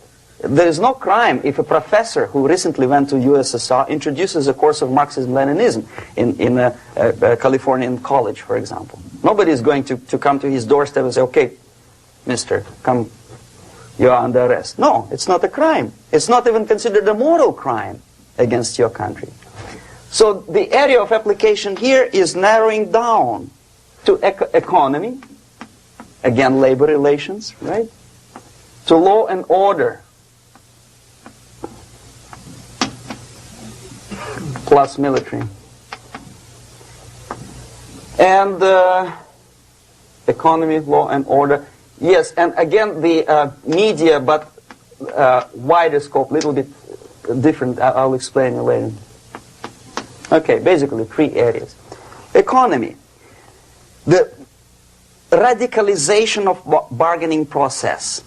If on that stage we still could achieve, theoretically, some positive compromise between the negotiating sides with say, arbitrary, introduction of arbitrary judges, third side, objectively judging the demands of both sides. Here it's radicalization.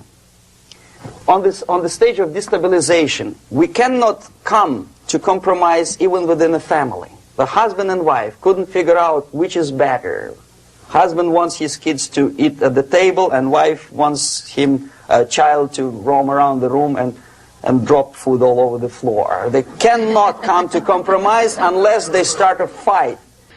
It's impossible to reach a compromise, constructive compromise, between neighbors. Some people say, I don't like you to watering your lawn at that time because exactly at that time I'm walking my dog and he's getting nervous. He cannot pass his bowels, you know. So they cannot compromise. They go to a civil court or something like that. Radicalization of human relations. No more compromise. Fight, fight, fight. The normal, traditionally accepted relations are destabilized. The relations between teachers and students in schools and colleges. Fight. The relations in economical sphere between laborers and employers are further radicalized. No more acceptance of the legitimacy of demands of workers. Unlike Japanese, with the theory Z, if you ever heard about it, where the workers are involved in the decision-making process. Therefore, they don't have moral incentive to fight their bosses. In the United States, it's just the opposite. The harder is the fight, the better. The more heroic they look. When the Greyhound network was on strike recently, the correspondents of local TV networks all over the United States were approaching the strikers, and they say, oh yes, we are doing something nice. They look like heroes and they were proud. There was some family, the husband was a bus driver. Now they decided in a protest against the bosses to camp somewhere in the forest. And they were presented to the audience as a heroic, nice people. You see? The violent clashes between passengers, picketers, and the strikers are presented as something normal. 10, 15, 20 years ago, we would be angry, say, why so much hatred? Today we are not. We say, well, commonplace. Radicalization, militarization sometimes. As I explained on that stage, I took a step a little bit further. Shooting people. Okay, law and order now also is pushed into the area where previously people settled their differences peacefully and legitimately. Now we are getting with this court cases in the smallest irrelevant cases. We cannot solve our problems anymore. The society at large becomes more and more antagonistic between individuals, between groups of individuals, and the society at large. The media puts himself in the opposition to the society in general, at large. Separate, alienated. Okay? On that stage, you remember I was talking a couple of hours ago about the sleepers. That's when the students from, say, United States, if they are trained in Lumumba University, or developing nations, that's the students I was dealing with, are being sent back from the Soviet Union here. Or if they were already in the United States, in the country, which is the object of subversion, they spring to action. The sleepers go up. They slept for 15 to 20 years. Now they become leaders of groups, preachers, I don't know, public figures. Prominently they actively include themselves in a political process. All of a sudden we see a homosexual. 15 years ago he did his dirty job and nobody cared. Now he makes it a political issue. He demands recognition, respect, human rights, and he rallies a large group of people. And there are violent clashes between him and police, his group and ordinary people, no matter what. It's black against white, yellows against green, doesn't matter where the division line goes. As long as this group come into antagonistic clash, sometimes militantly, sometimes with firearms, that is destabilization process. The sleepers, many of whom are simply KGB agents, become leaders of the process of destabilization. Doesn't mean that Comrade Andropov sends Comrade Ivanov to the United States. The person who takes care is already here.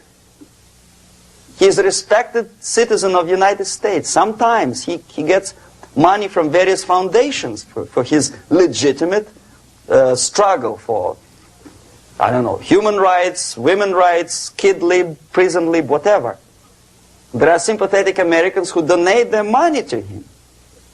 Destabilization process usually leads directly to the process of crisis. In case of developing nations, that's the area where I was active. The process starts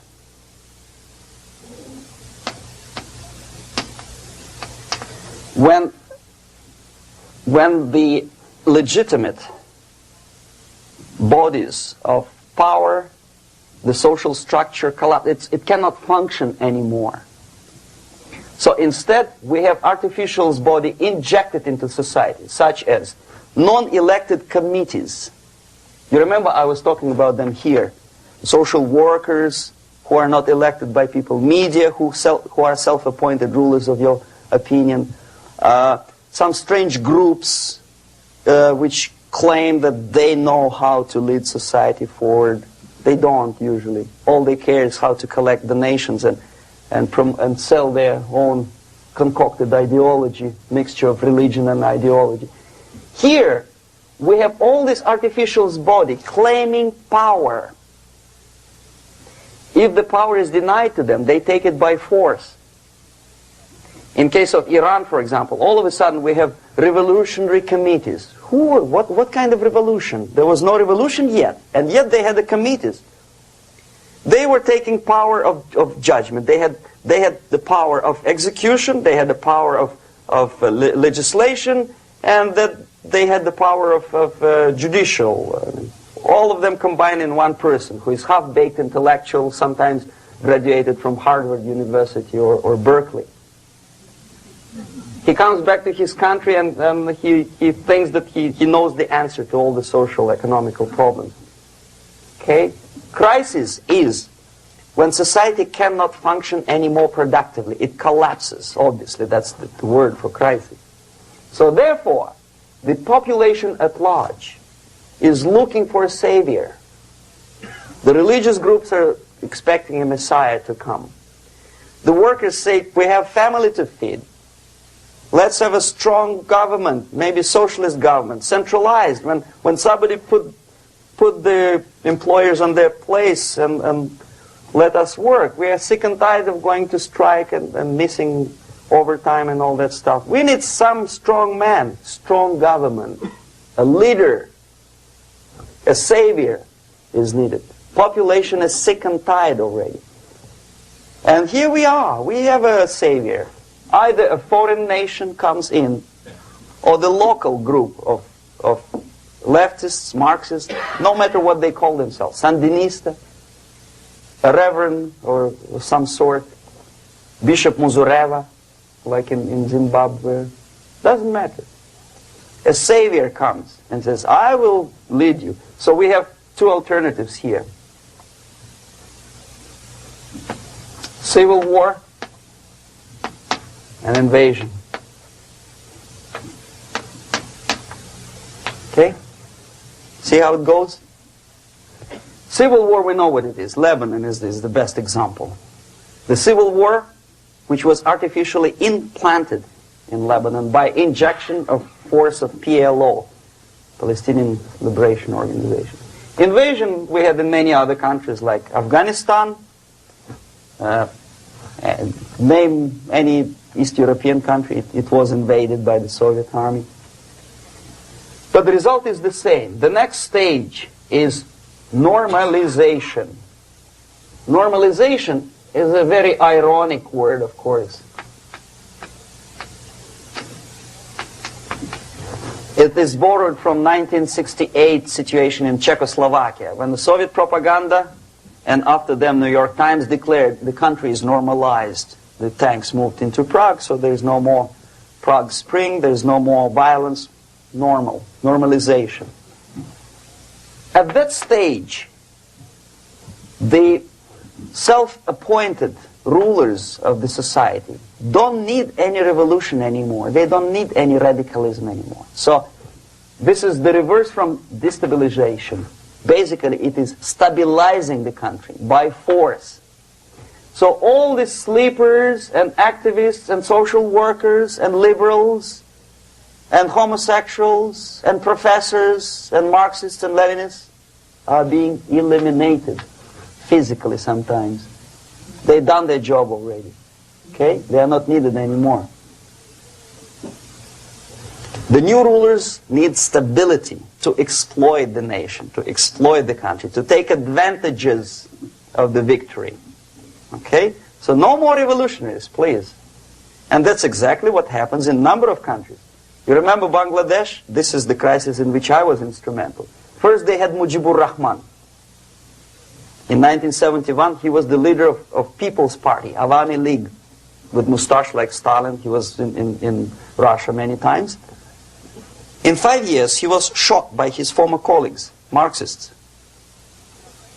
He fulfilled his function. In Afghanistan it happened 3 times. First there was Taraki, then there was Amin, now there's Babrak Karmal. They killed each other successively, one after another. The moment he fulfills his duty, the first one demoralized country, the second destabilized, the third one brought it to crisis. Goodbye, comrades. Babrak Karmal comes from Moscow and put into the seat of power. Same thing happened in Grenada recently. Maurice Bishop, Marxist, was killed by Austin, what's his name, General something, who was also a Marxist. Right? So no more revolutions, please. Normalization now. From now on, no more strikes, no more homosexuals, no more women lib, no more kid lib, no more lib, period. A good, solid, democratic, proletarian freedom. That's it. Now, to reverse this process takes enormous effort. When today, United States had to invade Grenada to reverse the process of subversion. Some people say, boy, this is not good, it's not kosher to invade the beautiful country, island of Grenada. Well, why didn't you stop the process here, when Grenada was just approached by leftists? Why not to prevent Maurice Bishop to come in power in the first place? Did Grenadians want him? Very questionable. They didn't know who was Maurice Bishop in the first place. He came to power by coup d'etat himself. Okay? No, we let the situation develop further and further and further until the crisis and normalization very soon. And then the United States decided to invade country, discovering that the country was absolutely a military base for the Soviet Union. Of course it's a drastic measure. Of course it's a pity that Marine Corps had to lose, what, 17 lives. Very bad. Why not to stop the process before it comes to crisis? Oh no, intellectuals will not let you. It's interference into domestic affairs. They are very careful not to let American administration to interfere in domestic affairs of Latin American countries. They don't mind Soviet Union interfere in these affairs. Okay. So to reverse this process from here, it takes only and always military force.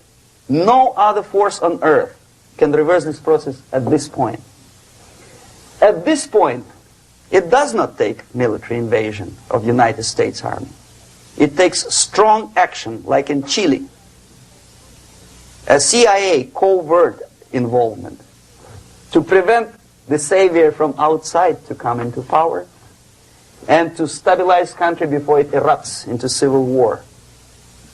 Okay? Support the right-wing conservative forces. By money, by crooks or love, doesn't matter. Stabilize the country. Don't let the crisis develop into civil war or invasion. Oh no, your liberals will say it's against the law. The Congress will not appropriate money for covert actions of CIA. Why not? Should we wait till the normalization come and Soviet tanks land in Los Angeles airport? Now, at that point, at the point of destabilization, also the process could be reversed. Again, easily than this. No CIA involvement at this point. You know what it takes here? Restriction of some liberties for small groups which are self-declared enemies of the society. As simple as that. Oh no, the media and liberals will tell you this is against the American Constitution. How can we, by force, deny the civil rights to criminals, for example? It's not good. Okay? So we allow them to... Okay, if you allow the criminals to have civil rights, go on and bring the country to the crisis. This is a bloodless way to do. Curb the rights. I mean, not to put them in prison. No, I'm not talking about putting all the gays from San Francisco in the concentration camp. Do not allow them to take political force. Do not elect them to the seats of power, whether it is municipality level, state level, or federal level. It has to be beaten in the heads of American voters that a person like that in the seats of power is an enemy. Do not be afraid of this word. It is an enemy. If he is not an enemy here, he will be here. Later on, he will be shot, of course. But at this point, he is an enemy. Okay? You are doing great service by denying him a right to capitalize on his own crazy ideas and become a powerful man, a man who uses the seat of power. Restriction of certain freedoms and permissiveness at that point would prevent sliding into crisis and probably will return the process of destabilization. To curb unlimited power, monopolistic power of trade unions, here, at that point, would save economy from collapsing. To introduce a law to stop private companies of raping public opinion's mind in the direction of consumerism. No company must have a right to force you into buying more unless you want it. There must be a law You want to advertise your car? Okay. But not a single mentioning of buying it now and saving money. It must be against the law to force people to consume more. Self-restraint. Previously, before this process started, the self-restraint was a business of church, religion. Because our preachers, the fathers of church, would tell us, material values are good, but it's not the prime function of human being. Because you have to live with something. Obviously, the design for our life is not to consume more deodorants. There must be something greater. If such a complicated instrument as human body was created, obviously there must be some higher purpose for that. And it's very easy to avoid destabilization by denying the greedy companies one little freedom, one little liberty, forcing you into turning yourself into processors of unwanted products and goods. They turn you into machines, like the worm who there's inlet and outlet. So, and how long an average appliance lasts these days? Less than a year. Why? Where's workmanship? Oh, we want you to buy more. Okay. Destabilization process could be easily overcome if, as I say, the society, by its own will or after persuasion by the leaders, will come to the idea of self-restraint. It's so hard, we want to consume more, but you have to. Unless you will come to this stage, when, as we say in Russia, if Sahara Desert ever becomes a communist state, there will be shortage of sand. So you have to curb your...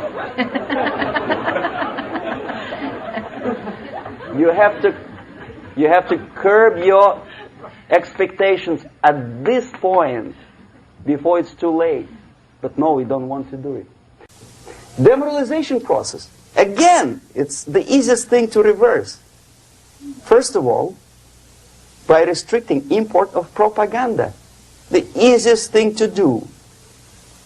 Unlimited, unrestrained import of Soviet literature, Soviet journalists, giving Soviet propaganda and ideological agitators equal time on American TV network. It has to be stopped. And it's easier. They won't be offended, mind you. As a matter of fact, they will respect America more. But when my former colleague Vladimir Posner appears on Nightline, and Ted Koppel asks him, well, Vladimir, what do you think about this? And what can he think? He is an instrument of propaganda. He thinks what Comrade Andropov tells him to think. He's just a nice, articulate mouthpiece of the Soviet subversion system. And Ted Koppel makes you believe that my friend Vladimir Posner thinks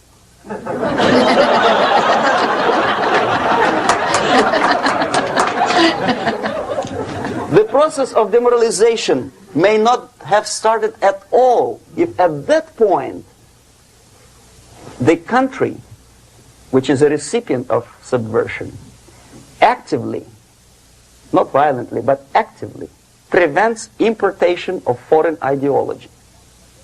I don't want America to follow the pattern of ancient Japan. You don't have to shoot every foreigner when it approaches the sacred borders of the United States. But when he offers you a junk in the disguise of very shiny something, you have to tell him, no, we have our own junk.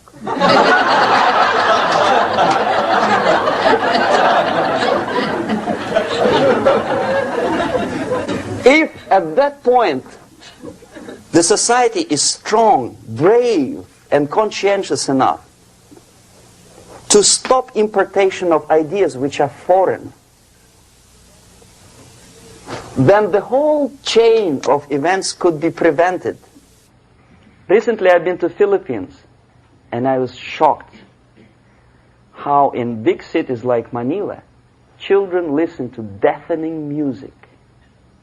A melodious nation with long traditions of good, nice ethnic music introduced by Spanish long time ago, maybe 2 centuries, 3 centuries ago, I don't remember how long. All of a sudden listen to musical garbage, blasting their radios at full blast, at the full volume. Why? In India, I spent many years watching the reactions of Indians walking out of movie theaters after seeing Hollywood production. They couldn't figure out why Americans are so wasteful. They smash their cars, their shiny cars every 5 minutes. How come they shoot each other for $500,000? Is it true that they're so obsessed with sex? Can you imagine showing a movie where each 5 minutes there's a copulation on the screen to a country like India with long tradition of respect to these private matters, or to Pakistan?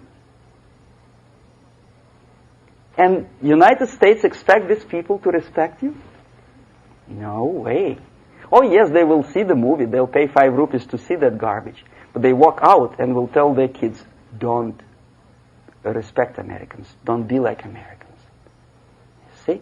So, the process of demoralization could be stopped right here, both as an expert and as an import. And that takes one step, one very important thing to do. You don't have to expel all the KGB agents from Washington, D.C. The most difficult and at the same time the simplest answer to the subversion is to start it here and even before, by bringing back the society to religion, something that you cannot touch and eat and put on yourself, but something that rules society and makes it move and preserve it. A Soviet scientist, Shafarevich, who has nothing to do with religion, he is a computer scientist, did a very intensive research on the history of socialist countries. He calls socialist or communist any country with a centralized economy and a pyramidal style of power structure. And he discovered, actually he didn't discover it, he just brought to attention of his readers, that civilizations like Mohenjo-Daro in the river Indus area, like Egypt, like Maya, Incas, like Babylonian culture, collapsed and disappeared from the surface of Earth. The moment they lost religion, as simple as that, they disintegrated. Nobody remembers about them anymore. Well, distantly.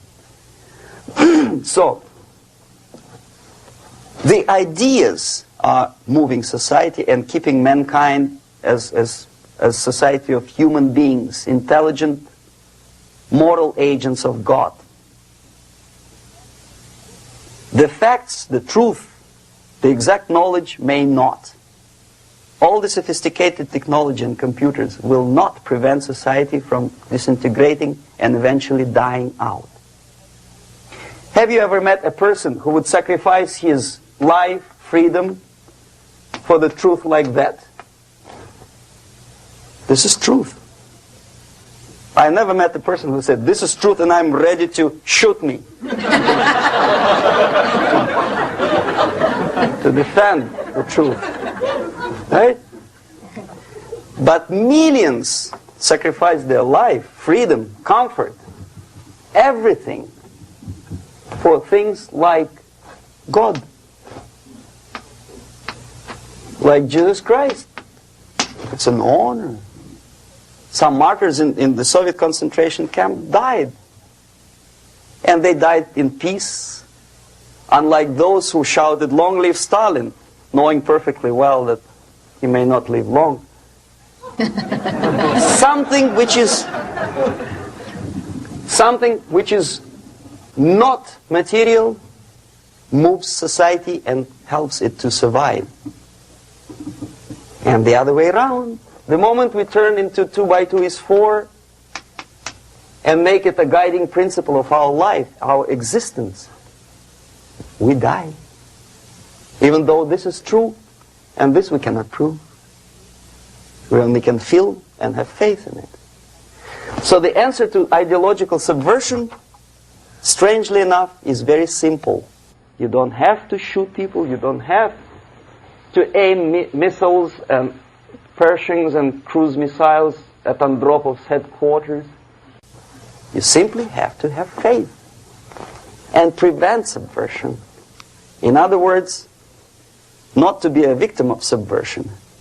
Don't try to be a person who in judo is trying to smash your enemy and being caught by your hand. Don't strike like that. Strike with the power of spirit and moral superiority. If you don't have that power, it's high time to develop it. And that's the only answer. That's it. Thank you.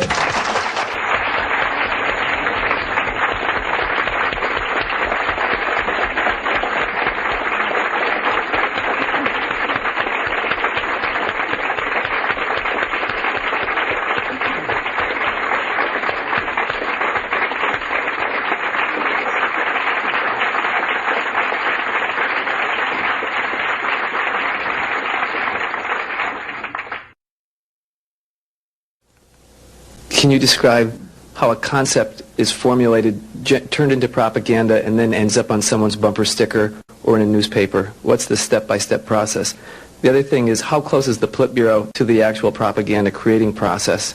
Mm-hmm. And finally, the 007 incident was notable in the fact that it took a long time before the Soviets responded to it, and then the military took the lead in terms of explaining what had happened rather than the political organs.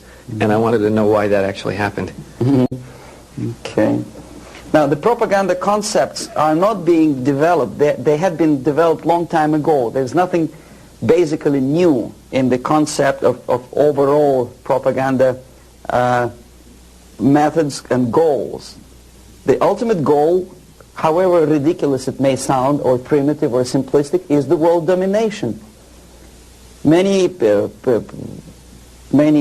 experts in foreign policy would ridicule my opinion, but this is what it is. I saw it with my own eyes. I was a part of that.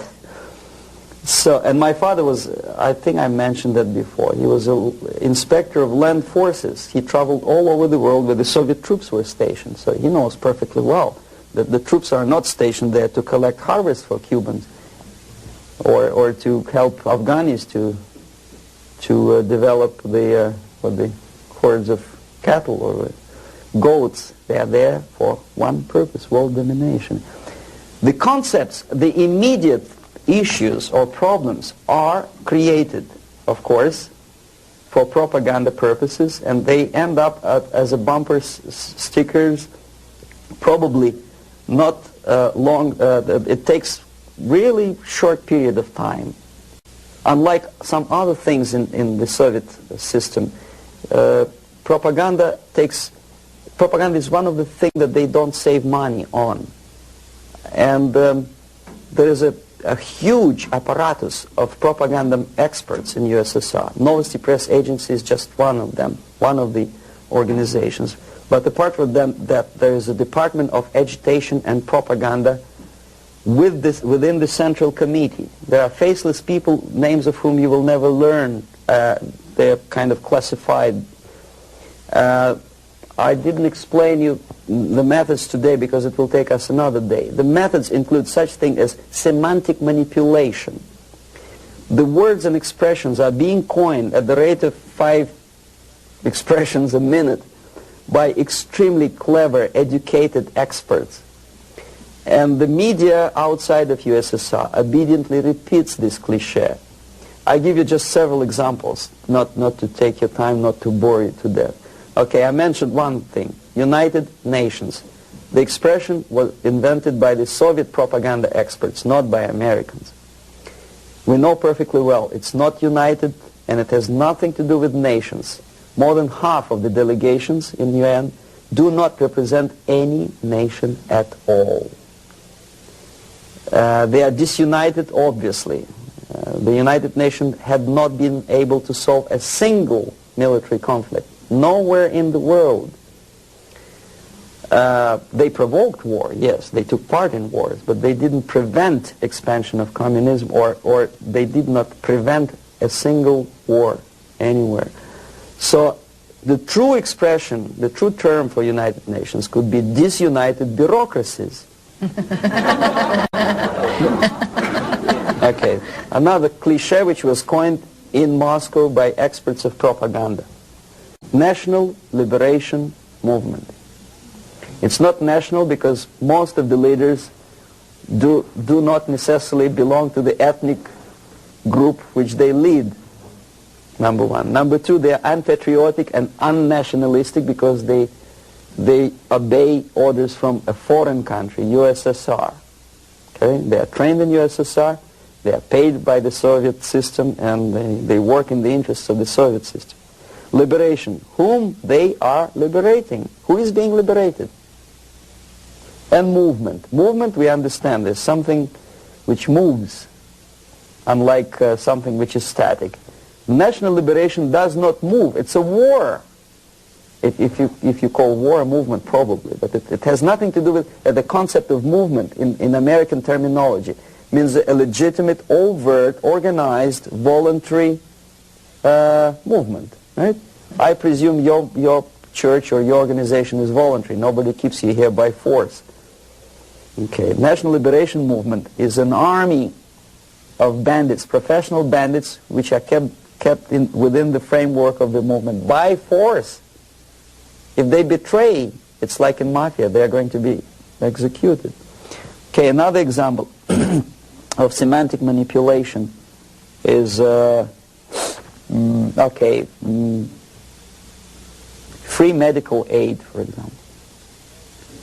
You think it's an American democratic expression. No way. The term was coined by the communists long time ago, at the time of Comintern. There's nothing free in this world.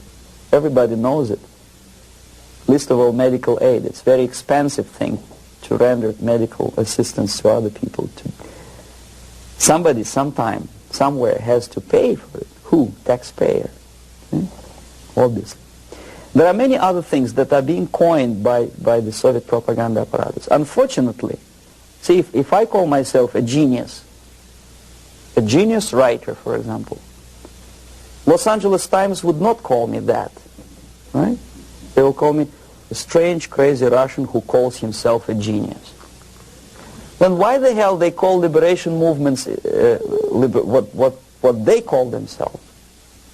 Just because they are many? See? The logic is twisted. The stickers on the bumpers, I don't know. It depends on the ability of local forces to toe the foreign policy. How close is Politburo to implementation of propaganda actions? Very distant. See, Politburo is a group of self-imposed dictators. They don't really decide anything. The only objective of their existence and their life and their struggle is to stay in power. Unlike American politician who has two objectives. First, to be elected, and second, to be re-elected. The Soviet politician doesn't have the first objective. He does not have to be elected. He just makes his way in the party structure all the way up. The election doesn't bother him at all. So the only purpose of his life is to stay where he is and don't rock the boat. They don't make decisions. The decision-making level are the faceless group of experts, as I tried to explain to you. And the Politburo gives only the basic directions, what to be done, and the obedient servants of the highest caliber intellectuals are dutifully developing these things.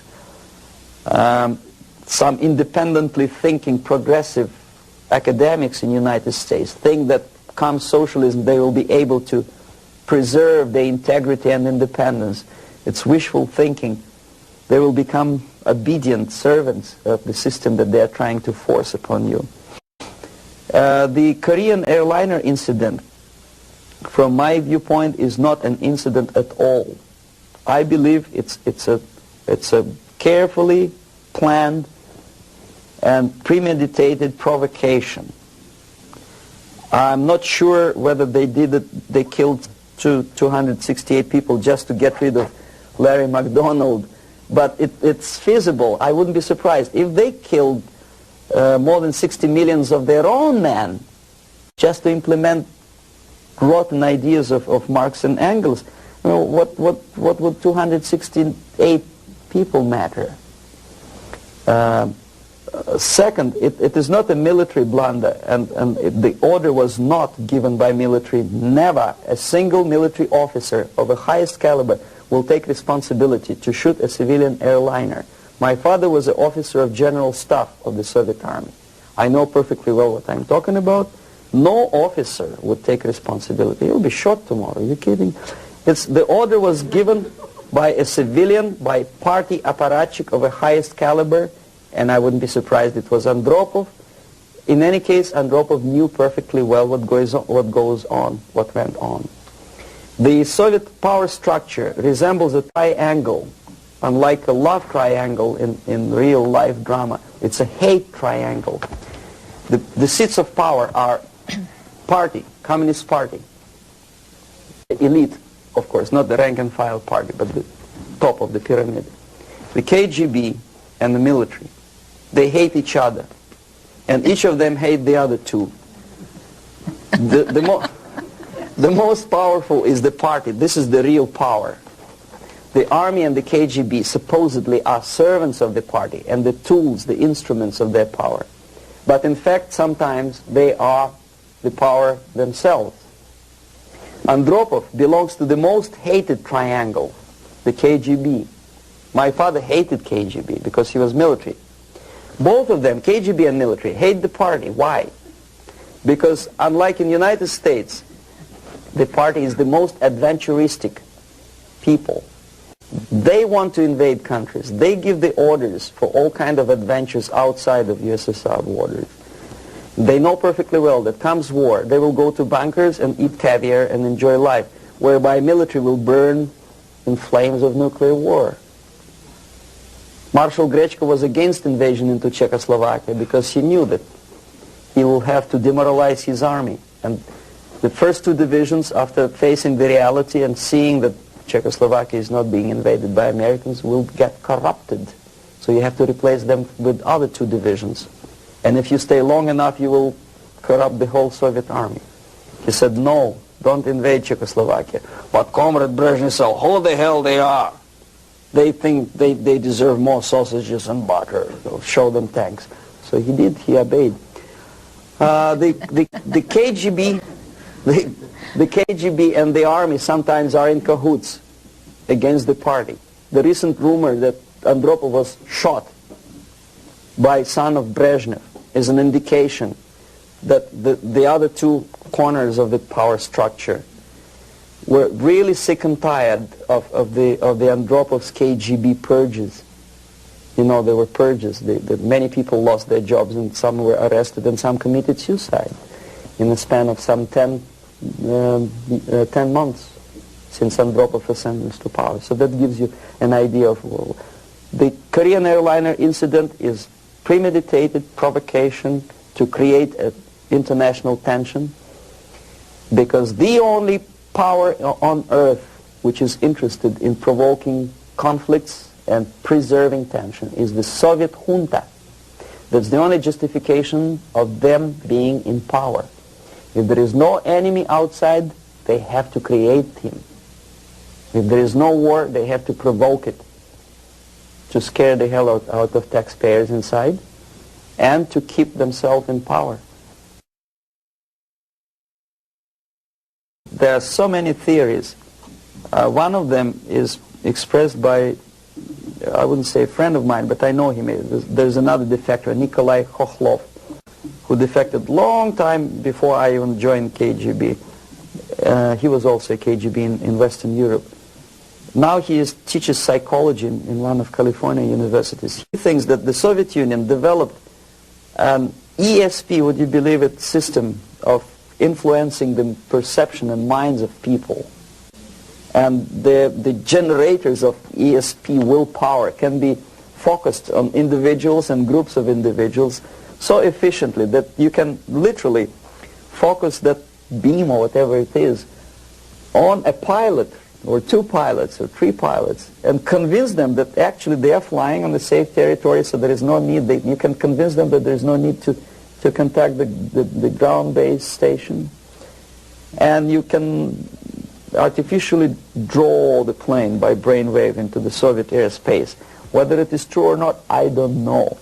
But I know one thing, that when I was a student and I graduated from Oriental Studies Institute, one of my friends, he was an extremely intelligent Jewish boy. He graduated from the mathematical department of Moscow State University.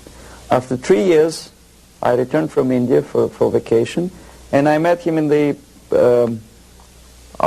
during the reception at the Academy of Science, and I say, "What are you doing here?" He said, "I'm working in a secret research bureau."